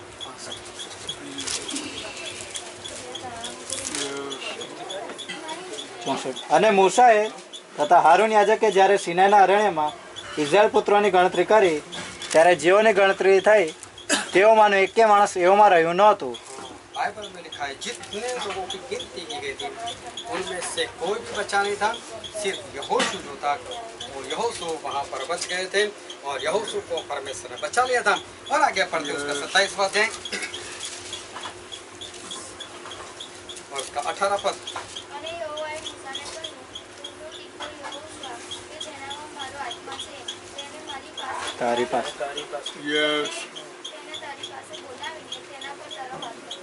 बाइबल में लिखा है कि परमेश्वर ने मूसा को बोला कि मूसा यहोशू को तेरे पास बुला, उसके सर के ऊपर हाथ रख, मतलब कि तू उसका अभिषेक कर। और मूसा अब तू नहीं ले जाएगा इन सबको, इस्राएल लोगों को, लेकिन यहोशू जो है वो यहोशू सबको लेकर वहाँ पर जाएगा। और ध्यान से परमेश्वर को सुनना कि यहोशू जो था वो यहोशू को परमेश्वर ने जिम्मेदारी दे दी कि मूसा नहीं लेकर जाएगा, मूसा अब मर जाएगा और मूसा की जगह पर यहोशू जो है वो यहोशू ले जाएगा। अभी एक बार तो ऐसा नहीं हुआ था, लेकिन कई बार ऐसा हुआ था कि सारे इजराइल लोग वो बार बार चिल्लाते थे मूसा के सामने, मूसा तू हमको मरने के लिए लेकर आए, तू हमको मरने के लिए लेकर आए। अगर आपको मालूम है कि 35 से 40 लाख लोग जो उनका आगू है, जो उनका अगुआ है, उनके खिलाफ बार बार भड़कते, उनके खिलाफ बार बार भड़कते होते, और ये यहोशू बार बार देख रहा है और फिर भी क्या बोल रहा है, कोई बात नहीं, मैं जिम्मेदारी निभाने के लिए तैयार हूँ। जब मूसा ने उनके ऊपर हाथ रख दिया, अगर हमें मालूम है तो क्या हम उसके खिलाफ या क्या हम उसके आगू बनने के लिए तैयार हो जाएंगे? लोग क्या बोलेंगे, अभी मूसा भाग रहा है और मूसा भाग रहा है और मुझे जिम्मेदारी दे रहा है। मूसा भाग नहीं रहा था, लेकिन परमेश्वर ने जिम्मेदारी अब मूसा के सर से हटाकर, क्योंकि मूसा का समय खत्म हो गया था, अभी परमेश्वर ये सारी जिम्मेदारी किसको देना चाहते थे? ये सारी जिम्मेदारी यहोशू को देना चाहते थे, क्योंकि यहोशू का अब परमेश्वर ने अभिषेक किया मूसा के जरिए। ध्यान समझो कि यहोशू कभी भी ये जिम्मेदारी निभाने के लिए खड़ा नहीं रह सकता, ये खड़ा रहेगा भी नहीं। और अगर परमेश्वर उसका अभिषेक करे या तो मूसा उसका अभिषेक करे, तो ये यहोशू ऐसा ही बोल देता, मुझे नहीं बनना है, मुझे नहीं बनना है। लेकिन जब बाइबल पढ़ते हैं तो हमें ऐसा कहीं पर दिखाई नहीं देता। यहोशू ने ऐसा नहीं बोला, क्यों? ये 40 साल के बाद की बात है। 40 साल तक यहोशू वो मूसा की सेवा करते रहा। एक नौकर बनकर जो एक तलवार से पूरे अमालेक लोग का नाश कर सकता है, जिसके साथ परमेश्वर कर बात कर सकते हैं। जो यहोशू अगर मूसा 40 दिन 40 रात तक उपवास करते हैं तो यहोशुआ भी करते हैं। अगर वो आग में चला जाता है, मूसा चले जाते आग में, तो साथ में यहोशू भी तो जाते हैं। अगर परमेश्वर की आवाज मूसा सुनते तो यहोशू भी तो सुनते। क्या यहोशू 40 साल तक क्या मूसा की सेवा करेंगे? आज ऐसा होगा तो क्या करेंगे? ए बैठ भाई, तो भी बाजू पर बैठ, मैं भी मेरी कलीसिया बना रहा हूँ। अभी तो तेरे अकेले के साथ क्या परमेश्वर बात करते? 250 लोग ने यही किया था ना, मूसा के सामने खड़े हो गए थे, हे मूसा तेरे अकेले के लिए, तेरे अकेले के साथ परमेश्वर बात करते, क्या मेरे साथ बात नहीं करते? यहोशू ने एक ही बात बोला, मूसा 40 रात दिन तूने उपवास किया तो क्या मैंने नहीं किया? क्या तू आग में चला गया तो मैं नहीं गया? क्या परमेश्वर तेरे अकेले के साथ बात करते? क्या एक मित्र के समान तेरे अकेले के साथ बात करते हैं? उस तंबू के अंदर तो मैं भी तो था। अरे मूसा तू तो चला भी जाता था, मैं तो वहीं पर रुकता था। कभी यहोशू ने बात की ऐसे? यहोशू ने कभी भी ऐसे बात नहीं की। वो 40 साल तक वो मूसा की सेवा करते रहे और 40 दिन रात उसने मूसा के साथ उपवास भी किए, तंबू में बैठे भी रहे और सबका नाश भी किया। और फिर भी यहोशू जो थे वो कभी भी मूसा के खिलाफ नहीं खड़े हुए, कभी भी मूसा के खिलाफ नहीं खड़े हुए। एक बार तो उसको चांस भी था कि 250 के साथ अगर जुड़ जाता तो उसकी 250 की तो कम से कम एक अलग कलीसिया खड़ी हो जाती। बाद में बढ़ जाते, इधर उधर से लेकर आते, या तो मूसा के अंदर से खींच कर लेकर आते कि चलो आ जाओ हम लोग 250 लोग अलग हैं, और मूसा तो अकेला ही आगे बढ़ता रहता है, हम लोगों को तो कुछ देता नहीं है, तो चलो हम लोग हमारे यहाँ कुछ चांस मिल जाएगा और हम तो आपको प्रचार करने के लिए भी मौका देंगे, हम तो आपको प्रार्थना करने के लिए भी मौका दे देंगे, हमारे साथ जुड़ जाओ। लेकिन यहोशू ने ऐसा कहीं भी नहीं किया। जब आगे बढ़ते तो पुराने नियम में जब हम पढ़ते हैं तो एलिया नाम का एक परमेश्वर का बहुत बड़ा भविष्यवक्ता हुए, और एलिया ऐसे हुए कि जो आज तक नहीं मरे, जिंदा ही उनको परमेश्वर के पास स्वर्ग के अंदर उनको उठाया गया। लेकिन ये जो एलिया थे उसके पास एक बार परमेश्वर का वचन आया, और जब परमेश्वर का वचन आया तो हम पढ़ते हैं बाइबल के अंदर पहला राजा और उसका 19वां अध्याय। तो क्या है सब सुनना, पहला राजा और उसका 19वां अध्याय और उसका 19 पद पढ़ो तो कोई। પછી તે ત્યાંથી વિદાય થયો ને શાફાટના દીકરો એલીશા તેને ખેતર ખેડતો મળ્યો। बहुत ध्यान सुनना, एलिया वहां से गुजर रहा है और वहां पर उसको साफाट का बेटा एलीशा वो खेत में खेती करते हुए दिखाई देता है। आगे એની આગળ 12 જોડ બળદ હતા। हालेलुया। हालेलुया। एलीशा जब खेती कर रहा था तो उसके आगे कितने बैल थे? 24 12 जोड़ 12 जोड़ी, मतलब 12 दो 24। कभी बैल के पास जाना, गांव में जो बैल होते हैं उसके पास जाना, उसके पास से गुजरोगे भी नहीं, ऐसे सिंग उछालता है ना अनजान इंसान को देखकर। वो लोग ज्यादा से ज्यादा 2 बैल को लेकर खेती करते। ये जो एलीशा था कितने बैल को लेकर? 24 बैल को लेकर खेती कर रहा है। हालेलुया। 24 बैल को ऐसे अपने वश में रखना, एलीशा की बॉडी कैसी होगी? हालेलुया। उसकी बॉडी कितनी अच्छी होगी। ऐसा ही नहीं सिर्फ बदन से फूला हुआ, लेकिन पूरी ताकत से भरा हुआ। 24 बैल को तो ऐसे कब्जे में रखता है, वो हिल नहीं सकते 24 बैल। हालेलुया। 24 बैल उसके कहने से बाएं जाएंगे, उसके कहने से दाएं जाएंगे। फिर से पढ़ो तो ये पद। પછી તે ત્યાંથી વિદાય થયો ને સાફાટનો દીકરો એલીશા તેને ખેતર ખેડતો મળ્યો, એની આગળ 12 જોડ બળદ હતા। हालेलुया। हालेलुया। 24 बैल फिर ને પોતે 12મીની સાથે હતો। એલિયાએ તેની પાસે જઈને પોતાનો જબ્બો તેના પર નાખ્યો। बहुत ध्यान सुना। एलिया ने क्या किया? वहां जाकर अपना जो कुर्ता था उसके ऊपर डाल दिया। उसको कुछ नहीं बोला एलीशा को, सिर्फ अपना कुर्ता लिया और कुर्ता उसके ऊपर डाल दिया और वो चलने लगा आगे। हाँ फिर તે બળદોને મૂકીને એલિયાની પાછળ દોડ્યો। बाइबल में लिखा है एलीशा भागा। एलीशा भागा किसको छोड़कर? 24 बैल को छोड़कर भागा। फिर ને કહ્યું કે કૃપા કરીને મને મારા બાપને તથા મારી માને ચુંબન કરવા જવા દે। हालेलुया। હાલેલુયા। एलीशा ये कह रहे एलिया को कि एलिया मैं घर पर जाता हूँ और आखिरी बार मेरी माता और पिता को मिलकर आता हूँ कि मैं एलिया के पीछे भी जा रहा हूँ। हालेलुया। एलिया ने कुछ बोला था उसको?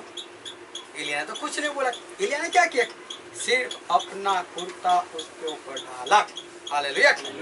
मतलब अभी मेरे कपड़े तू संभाल और मेरी जगह पर तू भविष्यवक्ता, और अब तू काम करना एलीशा। हालेलुया। अभी 24 बैल जिसके पास होंगे, 24 बैल के साथ जो खेती करता होगा उसकी जमीन जायदाद कितनी होगी? जमीन ज्यादा होगी तभी तो 24 बैल को लेकर काम करता होगा ना। थोड़ी जमीन होगी तो नहीं करता, फिर तो 2 बैल से काम चल जाता। मतलब ये बहुत धनवान इंसान है एलीशा, बॉडी में भी पावरफुल है। और ऐसा इंसान एलिया के पीछे भागकर क्या बोल रहा है? बेलों को तो ऐसे ही छोड़ दिया, बेल को जहाँ जाना है, जहाँ भागना भागे। और क्या बोला? मैं अपने माता पिता को आखिरी बार मिलकर आऊँ, आखिरी बार मिलकर आऊँ। और आगे पढ़ो। ने પછી હું તારી પાછળ આવીશ. हाँ, फिर मैं तेरे पीछे आ जाऊंगा. ને તેણે તેને કહ્યું કે ફરી પાછો જા, કેમ કે મેં તને શું કર્યું છે? हाँ, एलिया तो ये बोलता है, तू वापस चला जा भाई, मैंने तुझको क्या कहा? मैं तो कुछ नहीं बोला, तू चला जा. फिर એટલે તે તેની પાછળ ન જતા હા. પાછો ફર્યો. हाँ, ને તેણે બળદની એક જોડ લઈને તેમનો વધ કર્યો હા. અને બળદના સામાનથી તેમનું માંસ બાફીને લોકોને પીરસ્યું. बाइबल में लिखा है उसने जाकर बेल को काट दिया, खाना बनाया. किस बात के लिए? अरे भाई मेरा अभिषेक हुआ, હાલેલુયા. अब मैं एलिया का नौकर हूँ, अब मैं उसके पीछे जाऊंगा. माता पिता को पूछने नहीं गया बाप मैं क्या करूँ, इतनी सारी खेती है, इतनी सारी जमीन है, 24 बैल है, मैं क्या करूँ? कुछ भी बोला नहीं. वहीं पर अपने आप उसने एक निर्णय ले लिया और वहां पर उसने बेल को काट दिया. उसने खुद बनाया उसको. हालेलुया. खुद बनाया और सभी को खाना खिलाया और वो कितना खुश हो गया कि मेरा अभिषेक हुआ है. और आगे ને તેઓએ તે ખાધું, પછી તે ઉઠીને એલિયાની પાછળ ગયો ને એની સેવા ચાકરી કરી. हालेलुया. हालेलुया. उसने एलिया की सेवा टहल की. बहुत ध्यान से परमेश्वर को सुनिए. एलीशा अपने घर में गया. चलो ये तो पुराने नियम की बात है. एक बार यीशु मसीह के पास कोई आ गया और आकर क्या बोलता है? यीशु मसीह ने उसको बोला, ए मेरे पीछे चलना. अभी यीशु मसीह कम से कम एलिया से तो बड़े है ना, अभी इतना बड़े इंसान परमेश्वर खुद वो एक इंसान को बोलते हैं कि मेरे पीछे चल. वो बोलते हैं मेरा तो बाप मर गया, मैं उसको दफन कर कर आता हूँ. तभी यीशु मसीह ने क्या बोला था? किसी को मालूम है? मुर्दे मुर्दे को दफन करें. हालेलुया. मुर्दे को कौन दफन करेगा? मुर्दे. मुर्दा. हालेलुया. હાલેલુયા. मुर्दे को मुर्दा दफन करेगा, लेकिन तू मेरे पीछे चल. Praise the Lord. Hallelujah. Hallelujah. मुर्दे को मुर्दे दफन करेंगे, लेकिन तू मेरे पीछे चल. Yes. बहुत लोग मुझे जानते हैं और बहुत जगह पर मौत होती है. मेरे पास अगर समय हुआ मुझे कहीं पर नहीं जाना है तो मैं दफन में जाता हूँ, वरना नहीं जाता. अभी अभी हमारे जेंट्स है कि नहीं बात नहीं है. चलो केसिया तो है, केसिया की दादी ऑफ हो गई. मैं नहीं गया, नहीं समय था, मैं नहीं गया उनके घर में. एक लड़की थी जॉर्जिया करके, वो जो बीमार थी, मैं हर रोज उसके घर में उसको मिलने के लिए जाता था, हर रोज उसके लिए जाता था. एक बार वो मर गई. जब मर गई तब सुबह 4 बजे तक मैं उसके घर में था. जब मर गई तब उसकी डेड बॉडी को मैंने उठाया और उसके घर में ले जाकर मैंने खुद रखा. वहां से आकर नहा धोकर मुझे अहमदाबाद प्रार्थना के लिए जाना था. मैं प्रार्थना के लिए चला गया. कई लोगों ने बात की, चली भाई हर रोज दिखते थे, आज नहीं दिख रहे. जब दफन है तब नहीं दिख रहे. अरे मुर्दे है तो जाएंगे मुर्दे को दफन करने के लिए. हालेलुया. मुर्दे के लिए समय कहाँ है हमारे पास? जो मुर्दा है वो तो मर गया, उसको छोड़ो. जो बचाना है जिसको, उसको तो बचाओ. अभी अभी चलो एक छोटा लड़का मर गया, मुश्किल से 12-13 साल का लड़का होगा, और उनका मुझसे फोन आया, भाई साहब हम लोग वहाँ पर सारण पार्क में लेकर आ रहे हैं, आप मेरे घर तक लंबा मत होना, आप वहाँ पर आ जाना. मैं फिर भी नहीं गया उसके पास. उसको दफन करने के लिए मिल गया. दफन करने की बात तो छोड़ो, आज मुझे लगता है कि 2 महीने हो गए होंगे उसको. अब नहीं गया. अहमदाबाद में एक लड़का था, मैं और अंकुर बहुत भागे उसके लिए, बहुत प्रार्थना की. वो लड़का मर गया, अभी तक उसके घर में प्रार्थना के लिए नहीं गया. अभी तक नहीं गया. अभी मर गया, क्या करेंगे? प्रार्थना में गया. मुर्दे को कौन दफन करेगा? मुर्दे. हालेलुया. मुर्दे को कौन दफन करेगा? मुर्दे. किसी ने आज तक मुझे ऐसा नहीं बोला. क्रिश्चियन बात क्यों नहीं आई? सभी लोग जानते हैं कि परमेश्वर का जो दास होगा ना वो ऐसा ही करेगा. हालेलुया. जो परमेश्वर का दास है वो तो ऐसा करता ही करता है. यीशु मसीह के पास एक इंसान ने आकर ऐसा बोला, यीशु मसीह मैं तो आ रहा हूँ तेरे पीछे, मेरा तो कोई बाप नहीं मर गया, मुझे दफन करने के लिए जाना ही नहीं है, मैं तेरे पीछे आऊंगा. लेकिन मैं क्या करता हूँ, घर पर जाकर अपने माता पिता को बोल कर आता हूँ कि मैं जा रहा हूँ. यीशु मसीह ने क्या बोला? एक बार हल्के ऊपर हाथ रख दिया, पीछे मुड़कर Jesus, hallelujah. हालेलुया। और एलिशा ने Yes. यही बात की यीशु मसीह ने तो बाद में सिखाया, उससे पहले पवित्र आत्मा के जरिए ये जो एलिशा थे, उस एलिशा ने यही काम किया। Yes. चलो 12 में से मालूम कितने बिल काटे उसने, 24 में से 2 काटे, तो 22 तो रह गए। 22 को छोड़कर ही भाग गया। इतना भी नहीं बोला कि मैं आता हूँ, इसको कम से कम घर के बाहर रख कर भी आता हूँ, ऐसा भी नहीं बोला। 22 को ऐसे ही छोड़कर चला गया। Yes. ये है परमेश्वर के लोग और ये है परमेश्वर के दास। और उसने जाकर क्या की? सेवा एलिया करी। की सेवा की। हालेलुया। Yes. इतनी बड़ी जमीन जायदाद वाला क्या किसी की सेवा के लिए निकल सकता है? अरे परमेश्वर के लोगों की सेवा करने को भी मिलती है ना, तो बहुत बड़ी बात होती है। हालेलुया। अगर एक सेवक की आप सेवा करते हो तो बहुत बड़ी बात होती है। तो उसके खिलाफ बोलोगे तो कहाँ जाओगे? नरक में भी नहीं दिखोगे। Jesus. कौन से कीड़े के पास गिरोगे ना, वो भी पता नहीं चलेगा। देखिए परमेश्वर का वचन है कि एक अभिषिक्त दास की अगर सेवा करने को मिलती है तो जमीन जायदाद को छोड़ दिया और एलिशा वहां से भागे। Hallelujah. मालूम नहीं एलिया के साथ कितने रहे? एलिया को तो मरना नहीं था, तो परमेश्वर ने एलिया को बोला, एलिया मैं तुझे जिंदा ऊपर उठाने वाला हूँ। तो ये बात चारों ओर फैल गई, सभी को पता चल गया कि एलिया को जिंदा उठाने वाले, एलिया को जिंदा उठाने वाले। और करते करते वो दिन आ भी गया, इंतजार करते करते वो दिन आ गया। और बाइबल में ऐसा लिखा है, दूसरा राजा और उसका दूसरा अध्याय। और एक दिन वो था जब एलिया को परमेश्वर उठा रहे अपने स्वर्ग के ऊपर, और वो भी जिंदा। और दूसरा राजा उसका दूसरा अध्याय और पहला और दूसरा पद को पढ़ो तो। यहोवा એલિયાને વંટોળિયા મારફત આકાશમાં લઈ લેવાનો હતો, हाँ તે અરસામાં એમ થયું કે એલિયા એલિસાને લઈને ગિલગાલથી ચાલી નીકળ્યો हाँ અને એલિયાએ એલિસાને કહ્યું કે देखो एलिया एलिशा से कुछ बोल रहे। हाँ અને એલિયાએ એલિસાને કહ્યું કે કૃપા કરીને તું અહીં થોભ, हाँ एलिया ने ऐसा बोला, एलिशा तो नौकर उसका, और उसको ऐसा बोला कि एलिशा तू यहाँ पर रुक जा। और કેમ કે યહોવાએ મને બેથેલ સુધી મોકલ્યો છે। हाँ परमेश्वर ने मुझसे बेथेल बुलाया।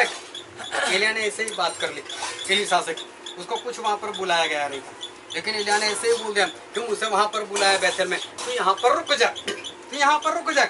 तो क्या बोलता है? એલિસાએ કહ્યું કે જીવતા યહોવાના સમ हाँ તથા તારા જીવના સમ। हालेलुया। હાલેલુયા। एलिशा ने तो ये बोल दिया कि जीवित परमेश्वर के सम खा रहा हूँ और तेरी भी सौगंध में खा रहा हूँ। हाँ? હું તને છોડીશ નહીં। मैं Jesus, नहीं। hallelujah. Hallelujah. Hallelujah. Yes, Elisha Lord. एक जमीन जायदाद वाला इंसान, 24 बैल के साथ खेती करने वाला हट्टा कट्टा नौजवान, और वो ऐसा बोल रहा है कि मैं तेरी सेवा नहीं छोड़ूंगा एलिया, जब तक तुझे ऊपर ना उठा लिया जाए मैं तुझे छोड़कर कहीं भी नहीं जाऊंगा। और एलिशा बोलता है कि परमेश्वर की सौगंध में खाकर बोलता हूँ मैं तुझे नहीं छोड़ूंगा और मैं तेरे पीछे आ जाऊंगा। मैं तो जब किसको बोलता हूँ कि प्रार्थना के लिए आए ना, तो पहले बोलते हैं वापस कब आने वाले, पहले वापस क्यों पूछ रहे? तो सुबह निकलना वो तो बात ठीक है, लेकिन वापस कब आने? क्यों? पत्नी को बताना है ना फोन कर वरना मालूम नहीं क्या हो जाएगा। एलिशा क्या बोलता? मेरे जीवित परमेश्वर की कसम और एलिया तेरी कसम मैं तुझे नहीं छोड़ूंगा। एक बार तो मैं जेम्स और भी भाई हम लोग गए थे प्रार्थना के लिए, एक जगह पर प्रार्थना की, अभी मुझे मालूम है और जगह पर जाना है, गाड़ी कहीं और जाए, मैंने बोला इधर नहीं चलो और जगह पर प्रार्थना के लिए जाना है। हम लोग और जगह भी गए प्रार्थना के लिए, देखा मैं इनकी घर ही आई थी, उनके घर प्रार्थना के लिए चले गए। फिर वहाँ से हम लोग निकले, मैं बाइक चला रहा था और मेरे पीछे जेम्स भाई थे, तो जेम्स भाई ने आके बोले यार अभी आखिर में मेरे घर भी चलो। बोला क्यों? बोले यार मैं भी थोड़े से बीमार हूँ और मेरी पत्नी जो थी है वो भी थोड़ी सी कमजोर है, तब आओ तो अच्छा है। बोला ठीक है मैं अकेला हूँ या सब लोग आए? तो सब लोगों को तो जल्दी पड़ी, सब लोग तो आगे निकल गए, अभी क्या? मैंने बोला नहीं आपकी इच्छा क्या है? जो सर सब आए तो मुझे तो अच्छा लगे, मुझे गाड़ी भगाना पड़ा। मैंने प्रिंगल भाई को पकड़ा है, प्रिंगल भाई जाना है जेम्स भाई के घर। प्रिंगल भाई बोलते हैं ठीक है। विजय भाई और भी आगे निकल गए थे, ये उनके और आगे भागे, घर में जाना है, पीछे आने के समय की जरूरत नहीं है। वापस कब पहुंचेंगे इसकी जरूरत ही नहीं है। जब से एलिशा गया एलिया के पास उसके साथ जुड़ गए। एक भी बार अपने मुड़कर अपने घर पर नहीं गया।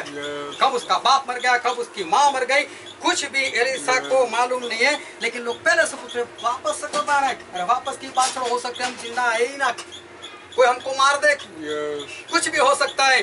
जब परमेश्वर के पीछे जा रहे, जब परमेश्वर के काम से जा रहे, तो वापस आने की क्या जरूरत है? और एलिया जो थे वो एलिशा को सामने से रोक रहे, लेकिन एलिशा रुक नहीं रहा।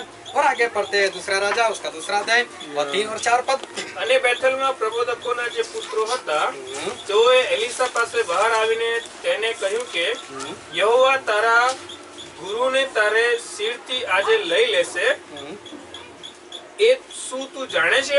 भाई परमेश्वर ने खाए। लोग बोलते हैं एलिशा को, एलिशा तेरा गुरु आज चले जाने वाला मालूम है, डायरेक्ट स्वर्ग में जाने वाला मालूम है? एलिशा क्या बोलते हैं उनको? તેણે કહ્યું કે હા હું તે જાણું છું, તમે ચૂપ રહો। आप लोग चुप रहो, वो मेरा गुरु है, आपको लेना देना नहीं है भाई। वो सेवा मैं करता हूँ, आपको लेना देना नहीं, आप चुप हो जाओ। मुझे मालूम है क्या होने वाला है और क्या हो रहा है। और सब लोगों को जब मालूम था कि एलिया को ऊपर उठाया जाने वाला है, लोग बोलते भी एलिशा को, कोई भी आए एलिशा के साथ पीछे, चलो हम तेरे साथ हम भी पीछे जाते, चलो हमको नज़ारा देखते, कोई भी नहीं आया। ऐसे है परमेश्वर के लोग, बड़े बड़े सेवक के साथ घूमते हैं, लेकिन उस सेवक की कोई भी बात अंदर नहीं। लेकिन एलिशा तो बोलता है आप लोग चुप रहो, ये मेरा काम है और मैं तो आगे बढ़ता ही जाऊंगा। और एलिशा मान नहीं रहा। और आगे पढ़ो उसका 5 और 6 पद। અને યરીખોમાં પ્રબોધકોના જે પુત્રો હતા તેઓએ એલિશાની પાસે આવીને તેને કહ્યું કે યહોવા આજે તારા ગુરુને તારે શિરથી લઈ લેશે એ શું તું જાણે છે? તેણે કહ્યું કે હા હું તે જાણું છું, તમે ચૂપ રહો। અને એલિયાએ તેને કહ્યું કે કૃપા કરીને તું અહીં થોભ, કેમ કે યહોવાએ મને યર્દન મોકલ્યો છે। अब एलिया एक बार और बोल रहे, मुझे यरदन को बुलाया एलिशा, तो यहाँ पर रुक जाना, अभी यहाँ पर रुक जा।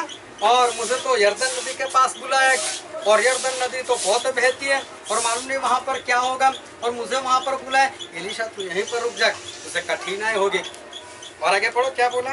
અને તેણે કહ્યું કે જીવતા યહોવાના સમ તથા તારા જીવના સમ કે હું તને છોડીશ નહીં। हालेलुया। હાલેલુયા।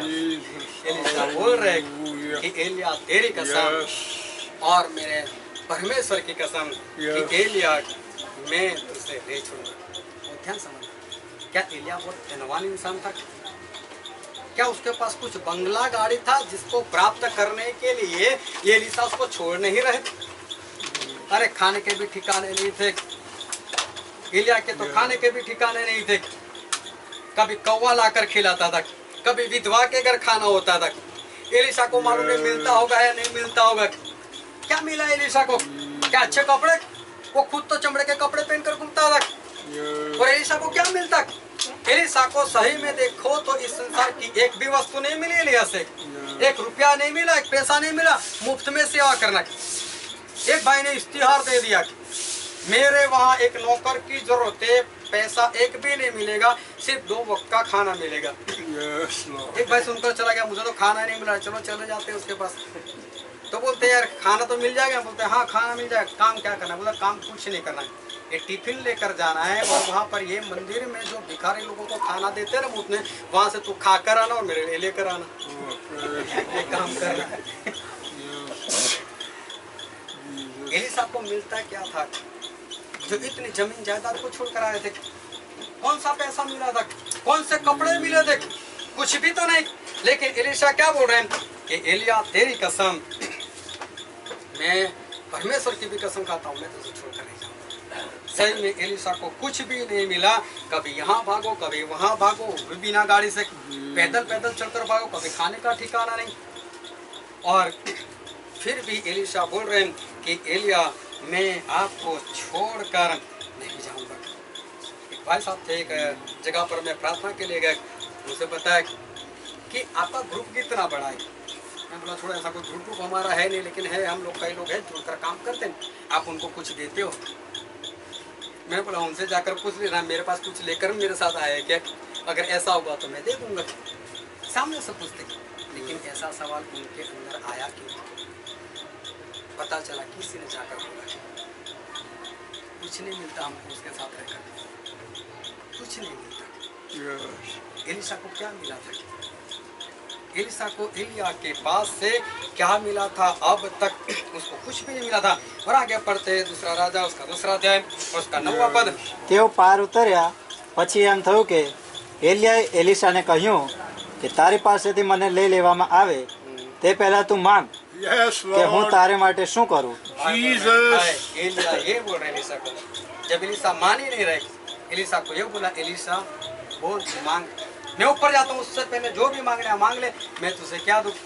अभी एलिया के पास क्या भरा हुआ था कोई पैसे, था कोई कपड़े, था कोई बंगला गाड़ी। तो एलिसा मांग कर क्या मांगते, लेकिन एलिया तो बिंदास से बोल रहे कि बोल मांग, तू मेरे पास से क्या मांगना चाहता है, क्या मांगना। एलिया ने उसको बोला था कि एलिसा रुक जा, एलिसा रुक जा। अगर एलिसा रुक जाते तो ये सुनने को मिलता कि एलिसा तू मांग मुझसे, हालेलुया। अगर वो रुक जाता तो एलिया उनको कभी भी नहीं बोलने वाले थे कि एलिसा मांग मेरे पास से, मैं तुझे कुछ दे रहा हूँ। Yes. तो मांग तुझे क्या चाहिए। एलिया के पास वैसे भी कुछ नहीं था और फिर भी एलिया तो बिंदास बोल रहे हैं कि मुझे दो। 9वां पद पढ़ दो। તેઓ પાર ઉતર્યા પછી એમ થયું કે એલિયાએ એલિશાને કહ્યું કે તારી પાસેથી મને લઈ લેવામાં આવે તે પહેલા તું માંગ કે હું તારે માટે શું કરું। એલિશાએ કહ્યું કે કૃપા કરીને તારા આત્માનો બમણો હિસ્સો મારા પર આવે। Praise the Lord. Hallelujah. Hallelujah. Jesus. Elisha तो ये बोल रहे हैं, एलिया आपके पास जो पवित्र आत्मा का सामर्थ्य है उसका दुगुना हिस्सा, हालेलुया, उसका दुगुना तू मुझे दे दे। भाई बहुत ध्यान समझो, आपके जेब में 1 लाख रुपया पड़ा है, आप किसी को बोलते मांग, कितना मांगता है, वो बोलते हैं 2 लाख दे दो। कहाँ से लाओगे 2 लाख, जबकि जेब में 1 लाख पड़ा है। एलिया के पास तो वैसे ही कुछ नहीं था और उसने बोल भी दिया बिंदास से, एलिशा बोल क्या चाहिए। एलिशा भी मांग लेता है, तेरे अंदर जो आत्मा है मुझे डबल दे दे। अब एलिया कहाँ से लाता, एलिया नहीं दे सकता उसको, और एलिया कुछ भी उसको एलिशा को नहीं दे सकते। लेकिन एलिया ने बोला था ऐसा कि लिमिट में रहकर मांगना, कुछ भी नहीं बोला। अगर गलती से एलिशा ने बोल दिया तूने दान कहाँ छुपाया तो कौन सी बैंक में रखा हुआ है। लेकिन एलिशा ने मांगा भी तो क्या मांगा, कोई संसार की बात नहीं थी। बोले तेरे अंदर जो आत्मा है उसका 2 गुना हिस्सा मुझे दे दो। अब एलिया कहाँ से ला कर दे दे। 10वां पद पढ़ो उसका दूसरा राजा। તેણે કહ્યું કે તે જે માંગણી કરે છે તે ભારે છે। हालेलुया। हालेलुया। एलिया ने स्पष्ट बोल दिया, मेरे भाई एक बार मैंने इतनी जिंदगी में बोला तुझे कि कुछ मांग, और वो भी तूने ऐसा मांग लिया, मैं दे ही नहीं सकता, तो डबल कहाँ से ला कर दूं। मेरे पास जितना था अगर उसमें से कुछ मांगा होता तो मैं तेरे सर के ऊपर अभी हाथ रख देता। अब मैं क्या दूं, अब मैं कहाँ से लाऊं। अरे भाई एलिशा तू जो मांग रहा है वो तो बहुत भारी है। एलिया को भारी लग रहा है जो जिंदा ऊपर जा रहा है, हालेलुया। एलिया को भारी लग रहा है, एलिशा मैं नहीं दे सकता, मैं नहीं दे सकता तुझे। और पढ़ा के તો પણ જો તારી પાસેથી લઈ લેવા તો મને તું જોશે। फिर भी एलिया बोलते थे, फिर भी मैं तो नहीं दे सकता, बहुत भारी है, मेरे पास है ही नहीं इतना, डबल तो है नहीं, मैं कहाँ से ला कर दूं। लेकिन फिर भी अगर परमेश्वर जब मुझे ऊपर उठा ले, हाँ तब તો તને એ પ્રમાણે થશે। और तू मुझसे वो देख लेगा मुझे जाते हुए, तो ऐसा होगा। मतलब क्या, मैं परमेश्वर से बोलूंगा और परमेश्वर तुझे दे सकते, मैं नहीं दे सकता Praise तुझे। the Lord. और Hallelujah. परमेश्वर भी तुझे कब देंगे कि जब तू मुझसे ऊपर जाते हुए देख सकेगा। Yes. अभी यीशु मसीह को तो 12 चेलों ने देखा, उसके साथ और लोग भी थे, उन सभी लोगों ने तो देखा यीशु मसीह को ऊपर जाते हुए। तो एलिया को ऊपर जाते हुए देखना कौन सी बड़ी बात है, उसमें बड़ी बात है ही क्या। लेकिन एलिया ने क्या बोला, नहीं, अगर तू मुझसे ऊपर जाते हुए देख पाएगा तो ही तुझे मिलेगा, वरना तुझे नहीं मिलेगा। हालेलुया। और आगे पढ़ो, क्यों एलिया ने ऐसा बोला, पढ़ो आगे। તેઓ વાત કરતા હતા, वो दोनों बात करते थे, बहुत ध्यान से सुनो। अभी 2 लोग जा रहे हैं, एक मैं हूँ, चलो एक मेरे साथी में कोई, दोनों के बीच में अंतर कितना होगा, दोनों के बीच में ज्यादा से ज्यादा आधा फुट अंतर होगा।